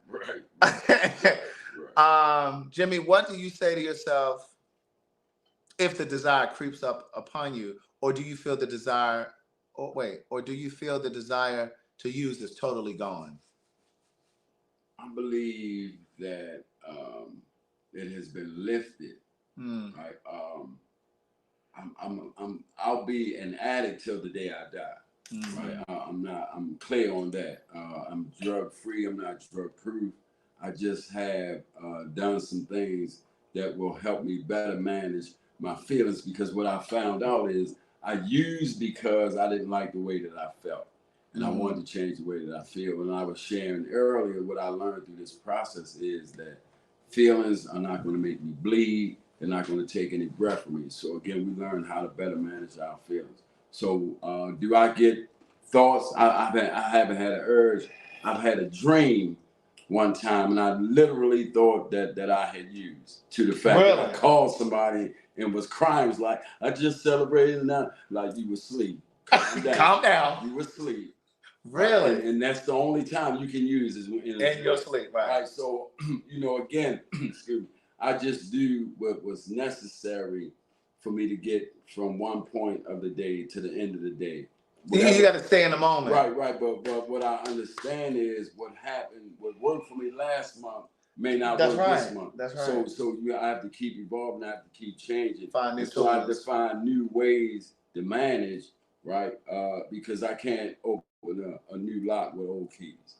Well, Craig, tell him, Tawana Morris, tell him I'm proud of him and big hugs. Hugs back. See, fathers don't realize how important they are in children's lives. Absolutely. That's true. Absolutely. That's why recidivism stays high, especially for Black men, because hustling is quicker than the 9 to 5. Yeah. Somebody says, what do you think your life would have looked like if you were not incarcerated? What were your aspirations? I shared this. I did about maybe 3 weeks ago. Like I wanted to be in the NBA. I wanted to be in the NBA. I never knew this. Yeah, because the dream died before it really took birth. What was the question again? What do you think? If you hadn't been incarcerated, what? Like when I first started getting locked up, I used to look at it as a negative, bad thing. But then when I got a little awareness, I realized that, and I don't know if people on here are religious or spiritual, right? But I have a God that I believe in. I believe that He was preserving me, was putting me on the shelf because He had an assignment for me. So He had to get me away from something that was coming to do something more devastating to me. So I stopped looking at being incarcerated as a curse and saw it as a blessing because I knew that it was protecting me from something else. What's something you would want me to know that you never shared or told me? Who was that? Is somebody I know? I know. What's something? They're asking, what is something that you would want me to know that you never shared or told me? Yeah. I think you know everything. Well, in this moment, you know it. Whatever you got from the family, right? You getting it from me. And again, like I didn't share like this then. And prayerfully, my mother hears me and understands that what I'm saying is not intended to do her harm. I just wanted to be able to tell the full story, right, without having to, because I did it the other day because I didn't want to create further harm to our mother. But this is the entire story. While most of my decisions were formed as a young person, were based on my need and my want to be with my father. Right. Would you ever consider relocating? Mentally, like moving from out of Baltimore? Oh, absolutely, that's the goal. But before I do that, because I was a problem in Baltimore most of my life, so I had to put something in the pot because I took a lot from the community. So once I feel that I have put back some substantial. Put something back out in the world. Right. Yeah. So I want to be a part of the solution. And so now my goal is to try to be an inspiration to somebody in any way every day. Do you already have a name for the nonprofit? Absolutely. DADS is acronym. Dads. Yeah, I won't share. What it means, right? Some of y'all might be thieves. This is not put. Some of y'all. Some of y'all might be thieves. So I'm not going to. So they might be what? Thieves. I ain't that well yet. Like they might be kleptos. Right. I appreciate we might have a few step workers. Yeah, we might have some dream killers also. Right. In the midst. Right. Where they at? In the midst. In the midst. That's right. But no, I have I brought this idea home with me for a nonprofit because I want to reach out to young men. I want to get them in like 8, 9 before the streets get their hands on and show them that there are alternative ways of being successful because everybody can bounce a basketball, throw a football. So that should not be your only means of reaching success in life. Right. And this nonprofit idea, this was something we had talked about when he first came home too. Right. And I was saying to him that he could get some grants and actually like speak to high school level, college level, whatever, even elementary school, like you said. To talk to them, to like catch them, because that prison to pipeline thing is school to prison pipeline is a real thing. You know what I mean? Like, and for those of you who may not know what I mean when I say that, it's just like when you have Black children and they find themselves in trouble in school and they want to expel them and suspend them and all, they're putting them on because that stays on your record forever. And then it's like they're building a case, really. And then you're right. And just like statistics say, when a child has a certain amount of disciplinary actions and things like that, they're on course to go to jail. Like there are numbers that show this, statistics that show that. Because now they start to feel like some corrective measures need to be taken. And because they say it's the Division of Correction, that's his next destination. Right. So he's 60. He'll be. Go ahead. Sorry. Yeah. So what I want to do is get in between. Like I want to be the buffer. I want to get in between before all of that starts to take place. Right. So I want to get in and and teach them some things: etiquette, accountability, responsibility, healthy living, healthy eating, healthy choices, healthy decisions.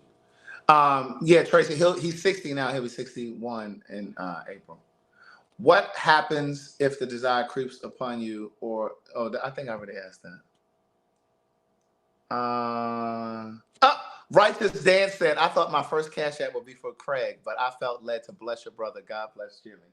God can speak to you. No, I'm just kidding. He can nudge you again. No, I'm just kidding. I'm kidding. Both siblings were using. Craig, how did you not? No, how did you stay away from it? Well, the thing though is, I don't think you saw me. And I didn't see my sister, not in those primary years. Right. Those years when you're most impressionable. So like I said, I didn't even know he was using until he got out of jail and came home. And at that point, I was 35, 36. But my sister, I saw it. I'll never forget, and I tell this story in the first book. I'll never forget one time she came to the house. I think she came to get Ty. Ty was young. And she must have had like a little powder or residue on her nose. And mommy hit the shit out of her. Yeah. She hit the shit out of her. Wow. And she was like, Mom, what you doing? She said, I see that shit up under your nose. Get your ass out of my house. Like she tore her ass up. I'll never forget that. Wow. And but I saw so many family members using.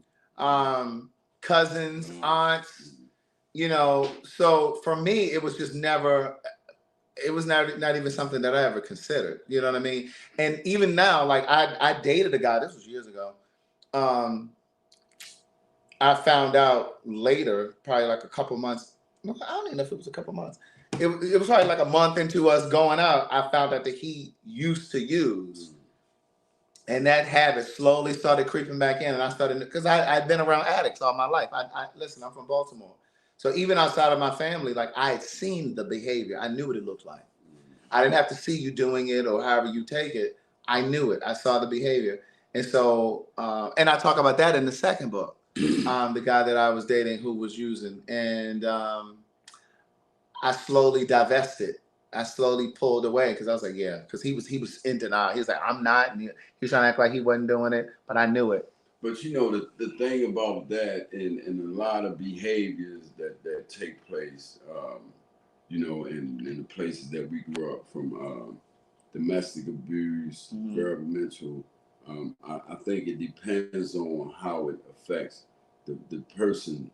Psych. Yeah. It's like my younger sister, both of her parents were addicts. Right. And I'm not minimizing the use of marijuana, but she smoked, but she never did any. So in your case, both of your siblings and you, because for some of us, we have the adverbs. I'll never do that. Yeah. Because I see. Yeah. And we make a decision and we stand on it. Right. And then there are some of us where genetics play a part where you really don't have a decision. And you go in that direction. Right. It's almost like when a male grows up without his father, he's either going to become just like the father or he's going to be better than his father because of who his father was. Craig, how did your sibling addiction affect you and your mother?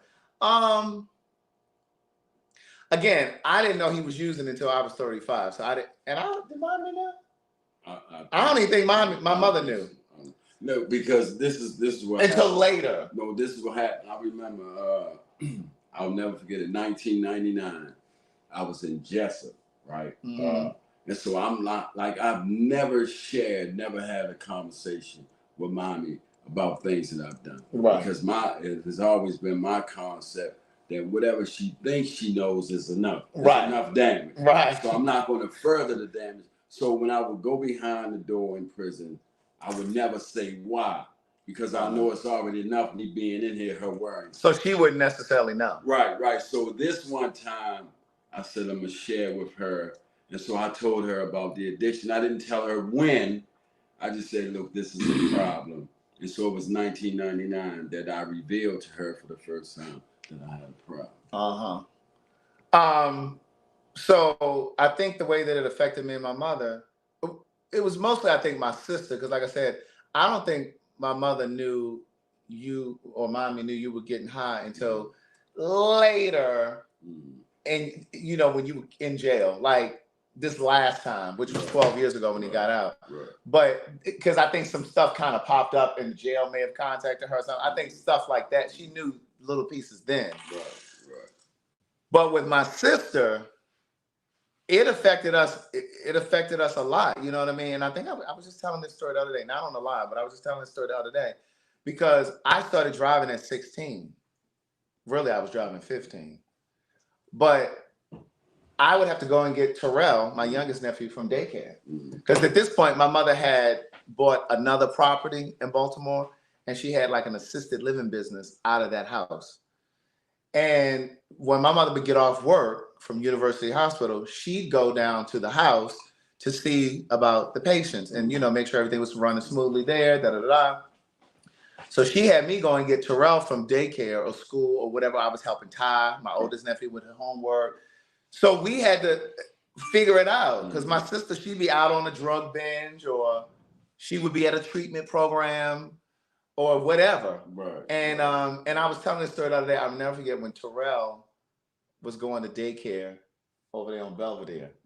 He was going to daycare and my mother was always, this is the thing with my mother, and I've told her this, I think you've tried so many times to compensate and try to fill in because my sister has done a great job of making my mother feel like she didn't do enough for her or she's done more for everybody else, me and my brother, than she did for her. And so my mother does this thing where she used to try to overcompensate and just go above and beyond. I'm like, girl, she is straight using you. But my mother used to pay 1 week of daycare and my sister would pay the other week. They would alternate. Well, my mother went in that daycare one day and that lady said, Miss Stewart, when are you gonna pay these arrears? Right. She has. And what happened was my mother was like, what do you mean? My daughter's paying 1 week and I pay. She said, oh no, she hasn't paid. Every time she comes and she says, oh, my mother gonna pay it. Wow. So the bill had ballooned to like $500 or $600. When I say my mother was furious, so like it impacted us. Like it was a lot. And I just remember like my mother being stressed out. Like she would get up, she had to be to work at 7:30 in the morning. Well, actually, it was 7:30. She had to be there at 7:30. And so she'd be late a lot of times trying to get up, trying to get to work. She'd come home from work. She'd cook dinner for me and Ty and Terrell. Or sometimes if Terrell wasn't living with us, because he would go back and forth between my mother and his mother. And it was just one of those things where I don't know how she did it. And then she retired from university. It's like, how did you get up and go to work every single day like that and then come home and do it all over again? And so when my mother ended up getting diagnosed with renal failure or kidney failure, which led to dialysis, one of her friends said to me, Juliet, because I didn't understand. I was like, well, I don't understand why she didn't prioritize her health and like, why didn't she do this? And why didn't she, she would always, why didn't she stop smoking? But Juliet said something really poignant and I never questioned it again. She said, but Craig, your mother was a single mother. She didn't have time to go to the gym. She didn't have time to make healthier choices for food, for whatever. Like she had to make what was quick. Who was going to the gym? Who had this information about vegan eating or eating cleaner or, whatever. She did the best with what she had. And I thought about it and I said, wow, I never really thought about it in that way. So, yeah, so it was just one of those things when you kind of look at, and then you think about your parents had a life before they had you. They were whole people. Absolutely. So, so that was that.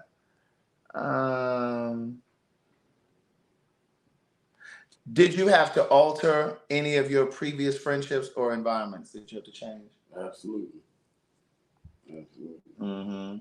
Both. Do we have anything unleft said to each other? I don't think so.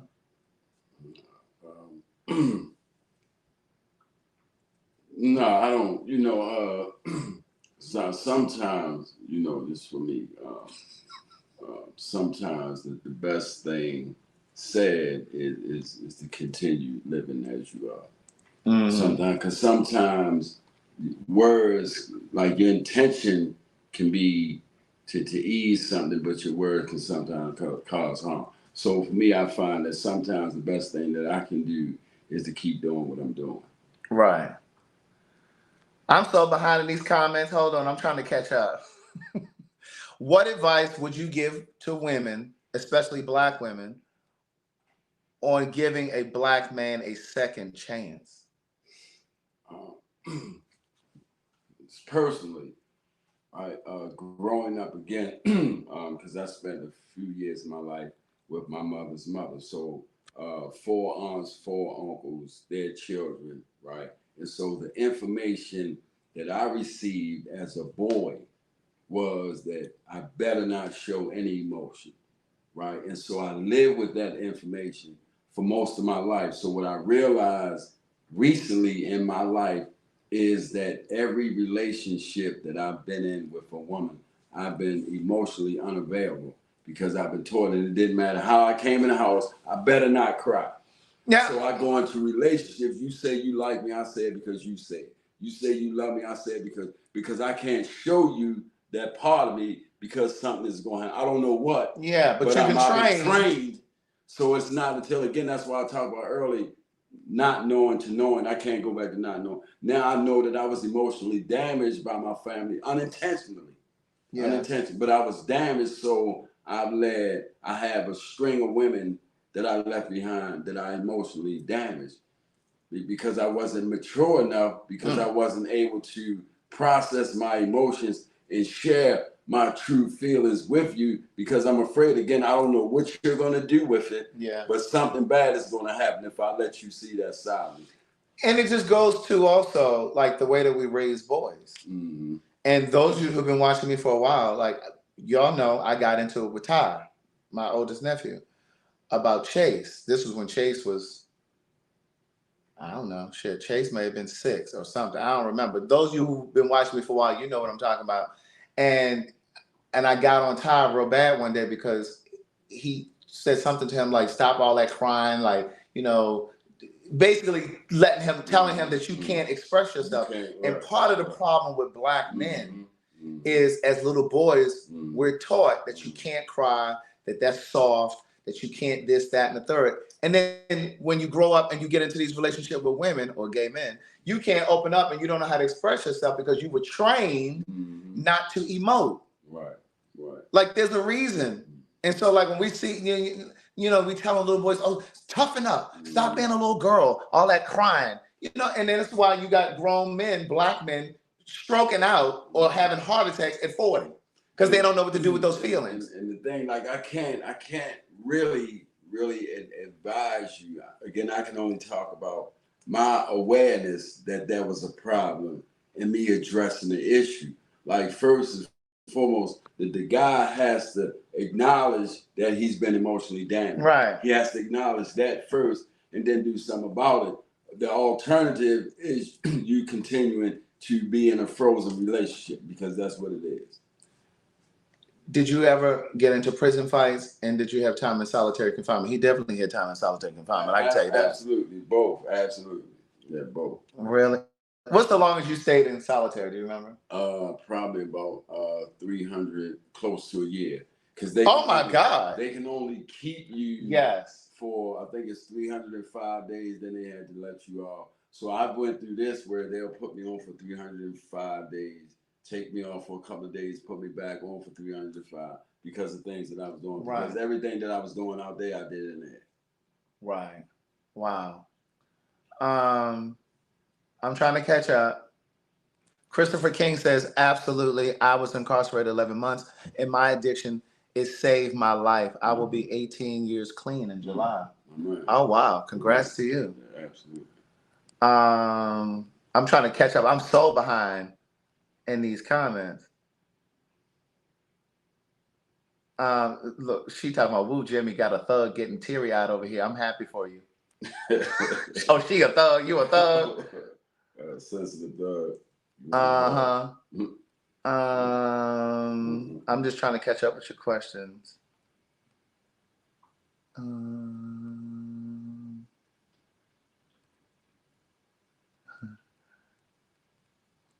Let me see.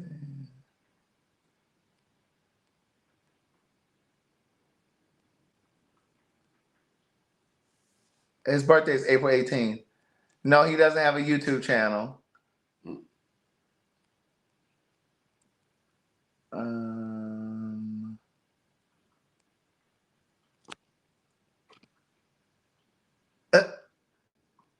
Let me see. Will Jimmy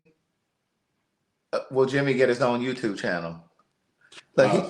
Look, he just started learning how to use this iPhone. Okay, not too fast.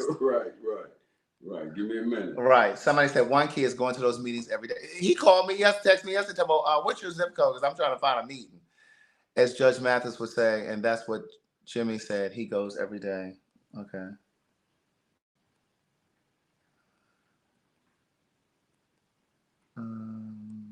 The second book, my second book is called One Thing for Certain, Two Things for Sure.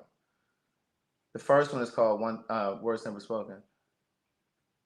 Craig, what were your feelings about your brother knowing your sexuality despite the name calling when you were young? Well, you know, whenever these people go to jail, they always become Muslim for a moment. And I remember him writing a letter saying, well, you know, I don't agree with your, I don't know if he said lifestyle. I think he said lifestyle, but you know, you're my brother and I love you, da da da da da. And you know, that was it. I mean, that was all he really said. I mean, we never really talked about it beyond that. But he got a sister that's gay on his father's side. Oh, I'm an addiction counselor. Somebody in here said. I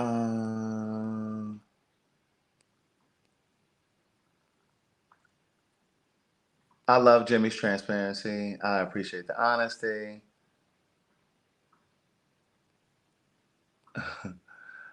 How does he feel? Oh, that's the same question. Jimmy, what advice would you give to people who's dealing with a parent who's an addict? You have to be patient.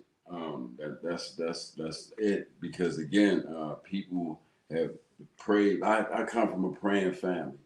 2 grandmothers who prayed for me all their lives. But the prayers, the counseling, none of that. Like, I had to make a decision that I was tired of living the way I was living. Like, and what I found out was that I couldn't stop for my mother. That didn't work. I couldn't stop for the girl. That didn't work. I had to make a decision that I wanted to live different. Arlene said, Mommy did know when you were locked up. Oh, okay.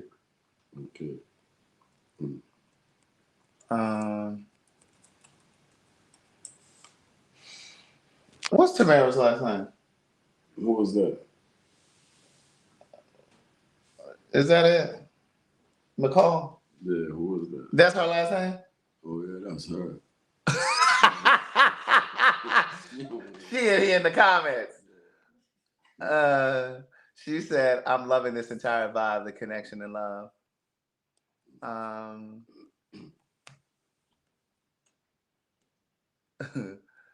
Let me see. I'm just trying to catch up again.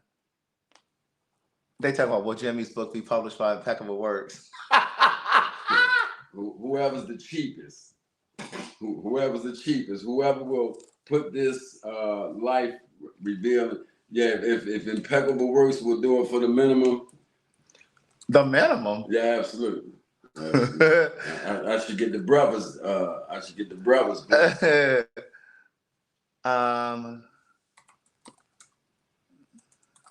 Oh, I'm really behind. Somebody said, I just teared up when you talked about your mother and not being able to prioritize her health. It's a story a lot of mothers can relate to. Made me think of my mother and my grandmothers. Yeah.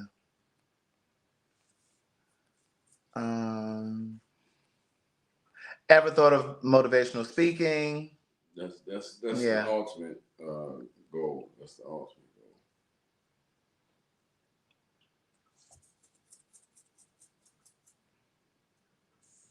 Um,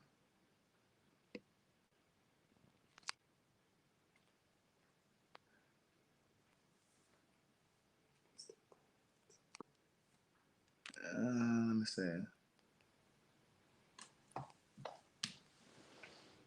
I am so far behind in these comments. Your brother is fine, Craig. I'm 34.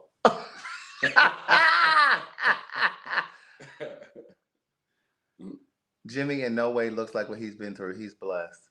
God's grace. Sure don't look like what you've been through. Oh, and what do you feel now about, he said the lifestyle. I don't like the word lifestyle. I was trying to find another way of saying it. Gay. He said, what do you, how do you feel about me now being gay and, you know, whatever?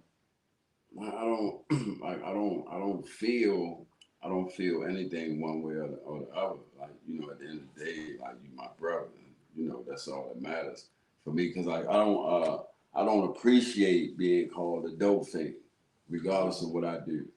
So for me to attach something on somebody based on what I see, I try to live my life transparently and then objectively. Right. So he's my brother. That's it. Do you think marijuana is a gateway drug, especially pertaining to the youth? Absolutely. Did you face obstacles transitioning back into society, or what were some of those obstacles? Absolutely.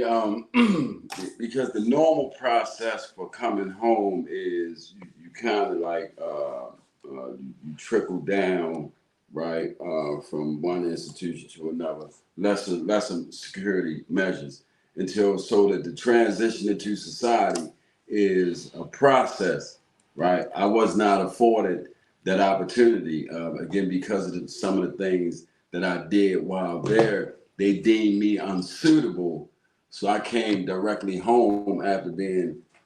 Because I think I'm smart, right? So I thought that and smarter than everybody, and smarter than everybody else. So I thought I could come home and make the transition. But listen, there are still things. 12 years later, right? Because again, you think about 25. So everything that I remembered about here is no longer. Buildings are gone. And so there are new things. New buildings, so text messaging. Even though there are people in jail who who have phones, but you don't have the luxury of texting. Right. So like with everything in life, it's a process. What are some of the things that still, you said still, even now, it's still things that you adjust to? One of the things that bothers me more than anything else is the lack of, I don't want to say discipline, the lack of structure. What I mean is I come from an era where if I was doing something I shouldn't be doing and your mother came back, I'm going to stop immediately. Yeah. Or if your grandmother, I'm going to stop and I'm going to grab her bag immediately. But there's so much discontent and so much disrespect, right? That it's almost, it's I don't know, it's crazy. And I said this after being home a year, that in a lot of ways I felt like I came home into an unnatural environment after leaving the natural environment, because there are rules and there's structure, there's discipline. You step out of line, and I'm not speaking about violence, but I'm saying that if you disobey, there are consequences. They're not out here. It's like people can do what they want against and nothing happens. So what made me, what that triggered me to think about was when you first came home, you said you were somewhere. We were out somewhere, or you were somewhere. I think we had gone to that all you can eat place. Remember when we the whole family, we went into this place. And like it was crowded that day and people bumped into him. You know, you walk and you might bump somebody. He said it triggered him because in jail, if somebody bumps you like that, that's about to be a fight. Absolutely. Or they doing that to initiate a fight. And so he said it would throw him off. But one of the things that you said when you first came home, and I just thought about this when you were talking, he was anxious and nervous in large crowds. Like he didn't like to be in a mall or anywhere with a lot of people, because it was like, it was reminiscent of like a prison raid. You know, too many people around you. You like you don't know where to put your eyes. You don't know where to look. But you know, there are a lot of aspects about prison that guys don't talk about when they come from. I don't know if it's a testosterone thing Pass me the or other phone, please. a macho thing. I don't know what it is, but there are a lot of things that happen in prison. And for me, it doesn't matter what you have done or who you were that are going to do some things, that are going to do something to you. Like I witnessed some things that will be with me for the rest of my life. Like I've had to do some things that are going to remain with me for the rest of my life. And like we don't talk about it. And it's trauma. Right. It's trauma, like, and I don't want to, because I know most people just ate dinner or whatever. Like, I don't want to traumatize or torture anybody, but can you imagine, like, living the life that I lived, right? And being in there and seeing a person on his last breath, right? And he asks you to help him. He's dying. You see it. What, because he used drugs? No, because somebody has shanked him or something. Right, and he's dying, and you know he's dying, and he asks you to help. The human part of you. Yeah. But you know that you got to mind your business. Yeah. Because then they could retaliate. Absolutely. So it's things that happen, like I've seen people lose their eyes. I've seen people lose, like, oh my God. And again, I'm gonna leave it at that. But like, yeah, some things that happen there that can cause trauma. Somebody asked for a throwback picture of Jimmy. This is the day he came home, with the day he got out of jail. I got a real throwback. This is at my mother's house. Let me see. He looks the same. Mm-hmm. This is the day he came home. And we had just got him from jail. And he was 40 what? 49. 49. So he was 49 here. So this was 11 years ago. Because April will be 12 that he's been out. Exactly. Yeah. Somewhere. It was something that you said that I want. Oh, I want to get into the conversation about the lifers. That's what I want to talk about. But you can look for your picture. But yeah, so this is the day he came home. So this was does she have the date on there? I don't know if the date was on there or not. But that I think it was like April 12th or something. It was like April 12th, like 2012. It was definitely 2012. Right. But one of the things that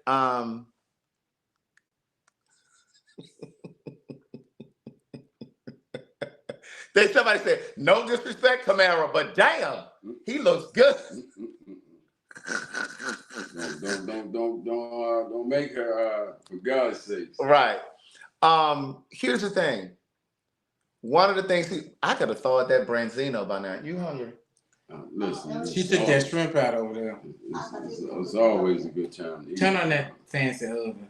Alexa, turn the oven on. Air fryer. Okay. At what temperature? 400. Alexa, Preheating. Turn oven to air fry. I missed something. Can you say it again? Turn oven to air fry. That's why I stay cussing her ass out.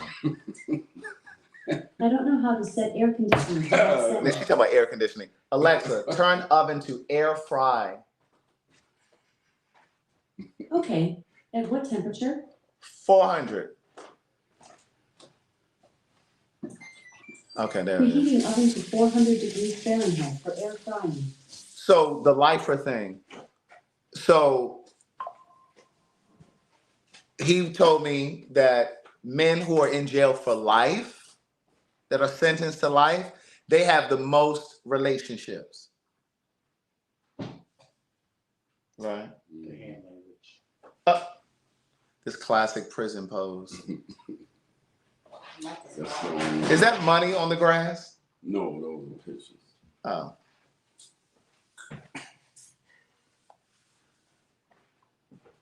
How old were you here, do you think? Probably 19, 20, somewhere. So this one he was 19 or 20. Can y'all see that? I know it's a glare. Put it on parchment paper. So they have the most relationships. So for example, Let me see. if they have You got some hair. if Yeah. The ones who have the longest sentences, they have the most relationships because they have nothing to lose. And a lot of times if you ever been in a relationship with somebody who's in jail, if you met them while they're in jail, now this may not necessarily be true, like if you were dating somebody who went to jail and y'all were already dating already, this may not be true in those instances, but those that you meet in jail, a lot of times they're not even writing those letters to you. A lot of times they're not writing those letters to you because they're not trying to get emotionally connected. They're not trying to get emotionally tied to you because they're not getting out. And they don't want to be worried about what you're doing out in the world. So they're not trying, so they get somebody to write it. They get somebody else to write it for them. And then they have more than one relationship.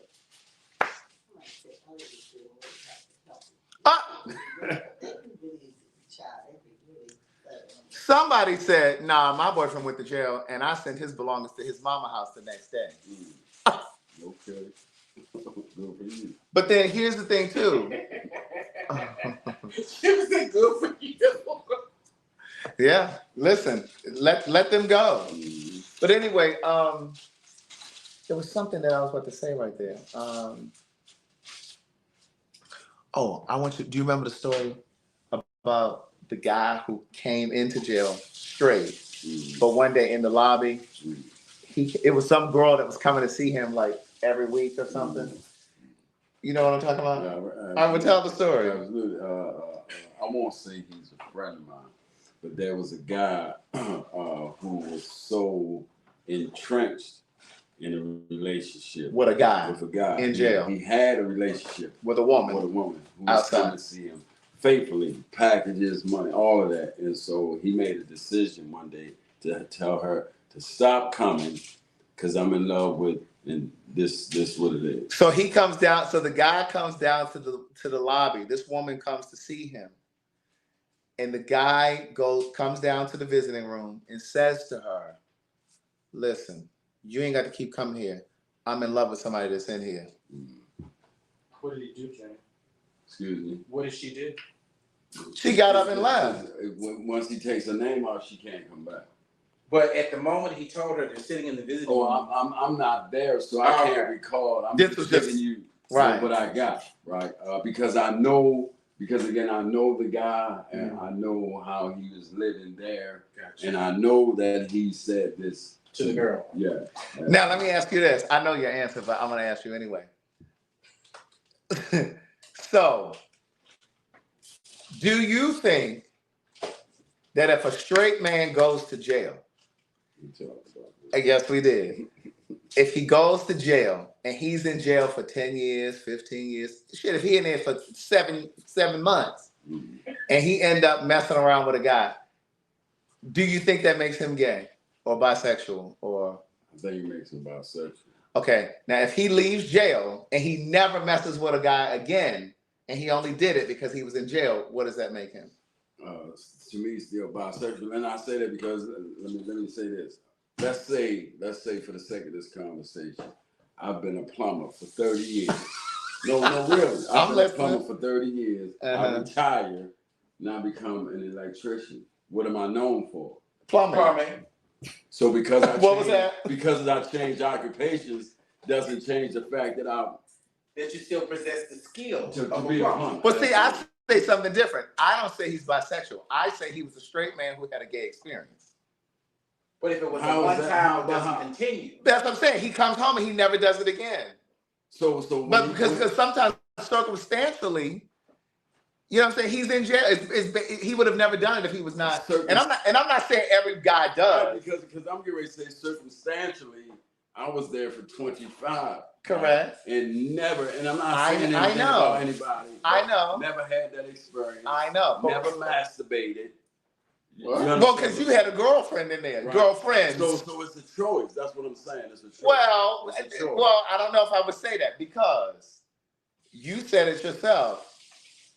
When he first told me the story about these women, correctional officers, who sometimes get into it over like a handful of guys, you got to think these women correctional officers, they're in the minority. Absolutely. It might be 10 or 12 of them working there, and you got hundreds of men. Surely there's going to be an attraction between those women and some of these men. But there are not enough women to go around for all those men. So what if you just a man who didn't get an opportunity to lock up on one of the women? But I agree with Jimmy. He's a man who's had a homosexual experience. He still has had a homosexual experience. If you want to go deep, then he is bisexual because he's had sex with a man and a woman. And so bisexuality. That means he's practicing. But I don't think that's what bisexuality is. But then you said he stopped. So when he came home, obviously he's dealing with women now. So he has. But see, what I'm saying is exactly what he's saying. Sexual acts do not equate to sexual orientation. Well, because like, for example, here's the example, and I always give this example. If Derek J had sex tomorrow with Jack, does that make him straight? Derek J, the one wearing heels and stuff. No, it don't make him bisexual. It makes him a gay man who has sex with a woman. I think that's the subject that's dependent upon interpretation. Exactly. I will agree with Jimmy. I agree with both. He's had a bisexual experience with Jack, but his lifestyle or his orientation is he's gay. He's gay, but he still had a bisexual experience. No, that wasn't a bisexual experience. He had it with a woman. No. That was a sexual experience. That wasn't bisexual. Yeah. We'll agree to disagree. Let me look up. Because it's kind of like he's saying both at the same time. No. Alexa, what is the definition of bisexual? Alexa is me. I'm a virtual assistant who can help you with lots of things, like time. Alexa, what is the definition of bisexual? Nuh-uh. She way back there talking. Alexa. That's the bedroom. What's the definition of bisexual? Here is an answer from an Alexa Answers contributor that I translated. Bisexual refers to physical or sexual attraction to both the opposite sex and the same sex.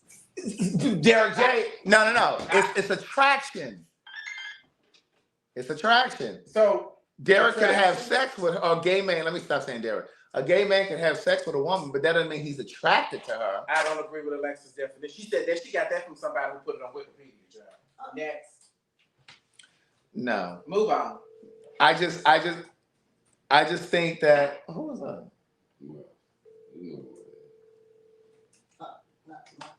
We ain't done. She said you've been on there too long. We are not done. I think that you can.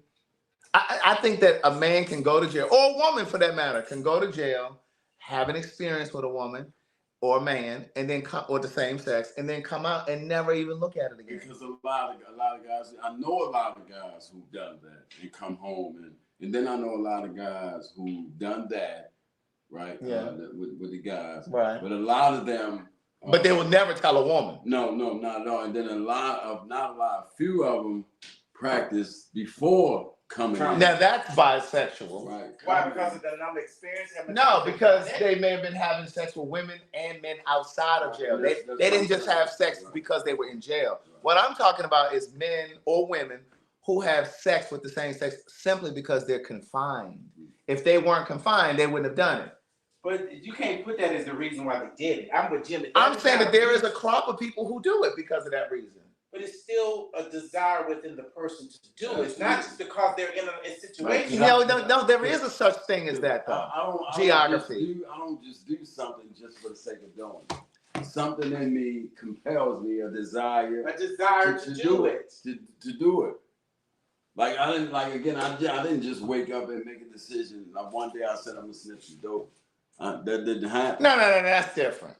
It's a decision. No. So where does the decision? How does the decision making process begin, and where does it end?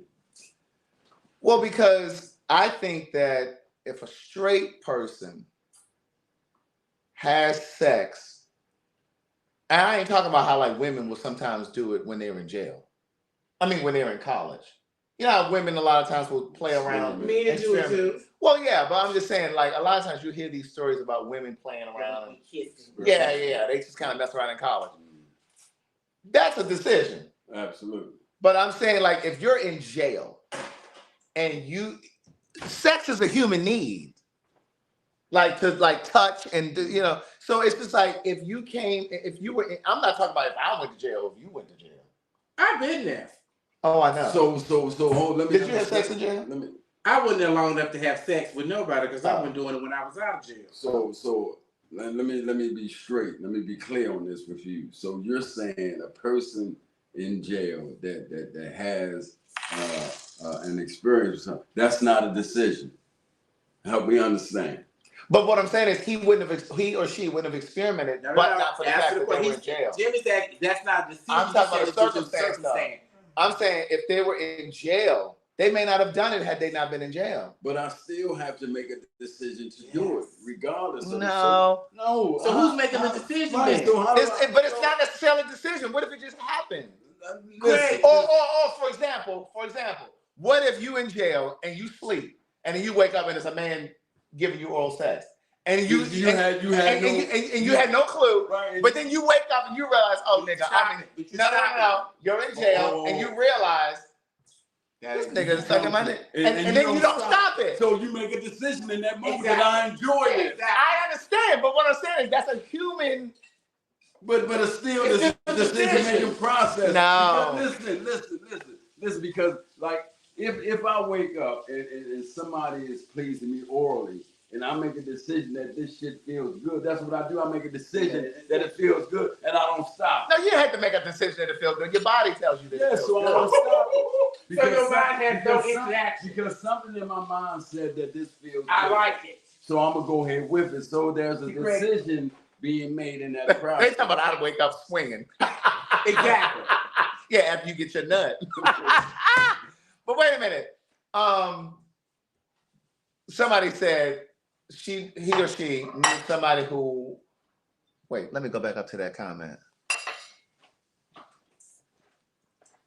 Craig, I know someone who had sex with a man in jail, came home, got married, and years later started sleeping with men again. How would you classify that? Bisexual. Absolutely.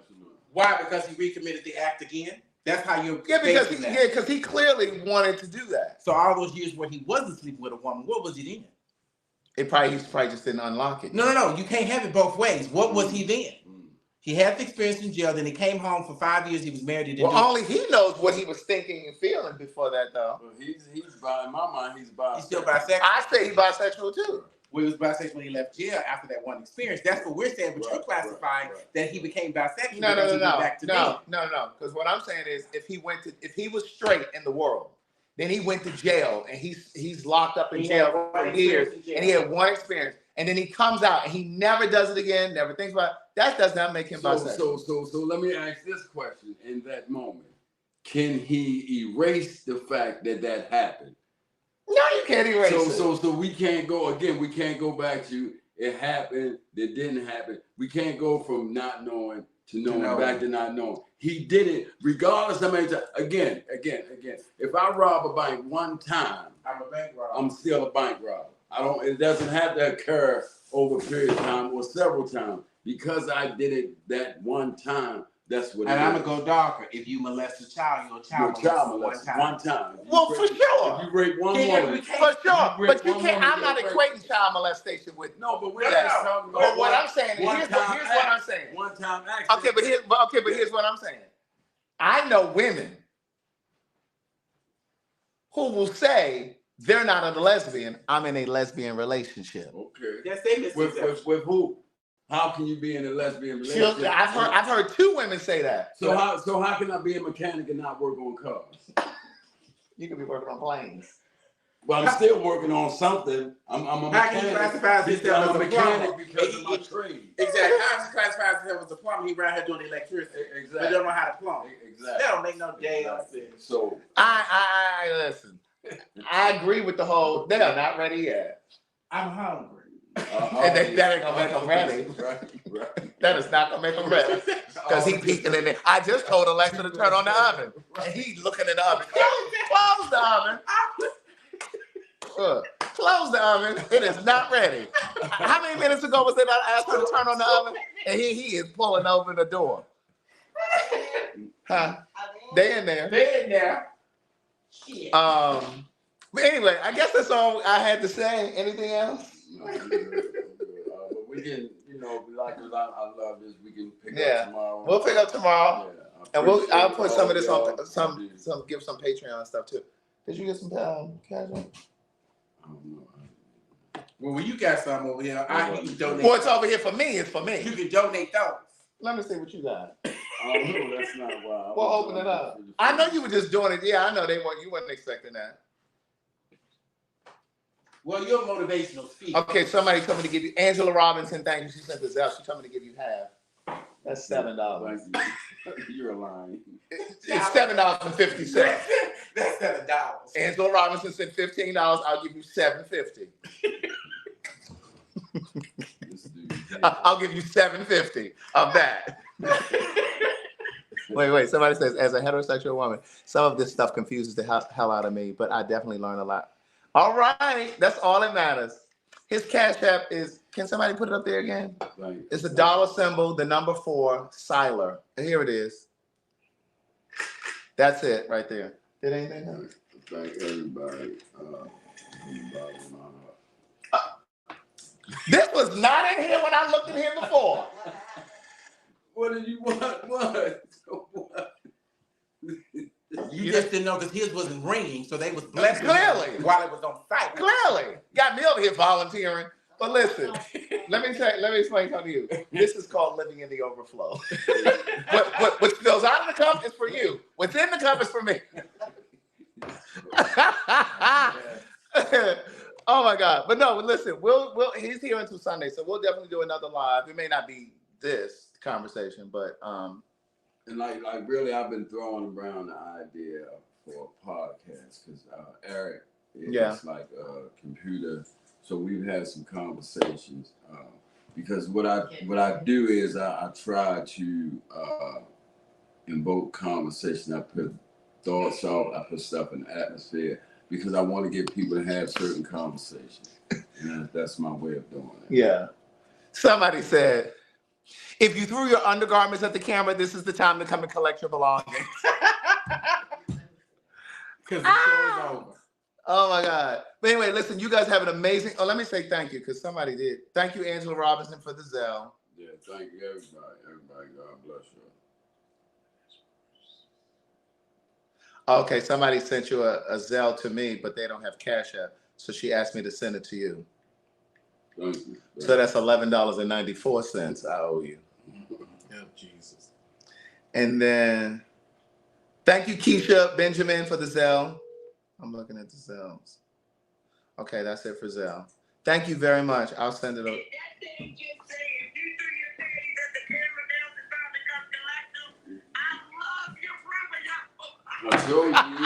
Y'all have an amazing night.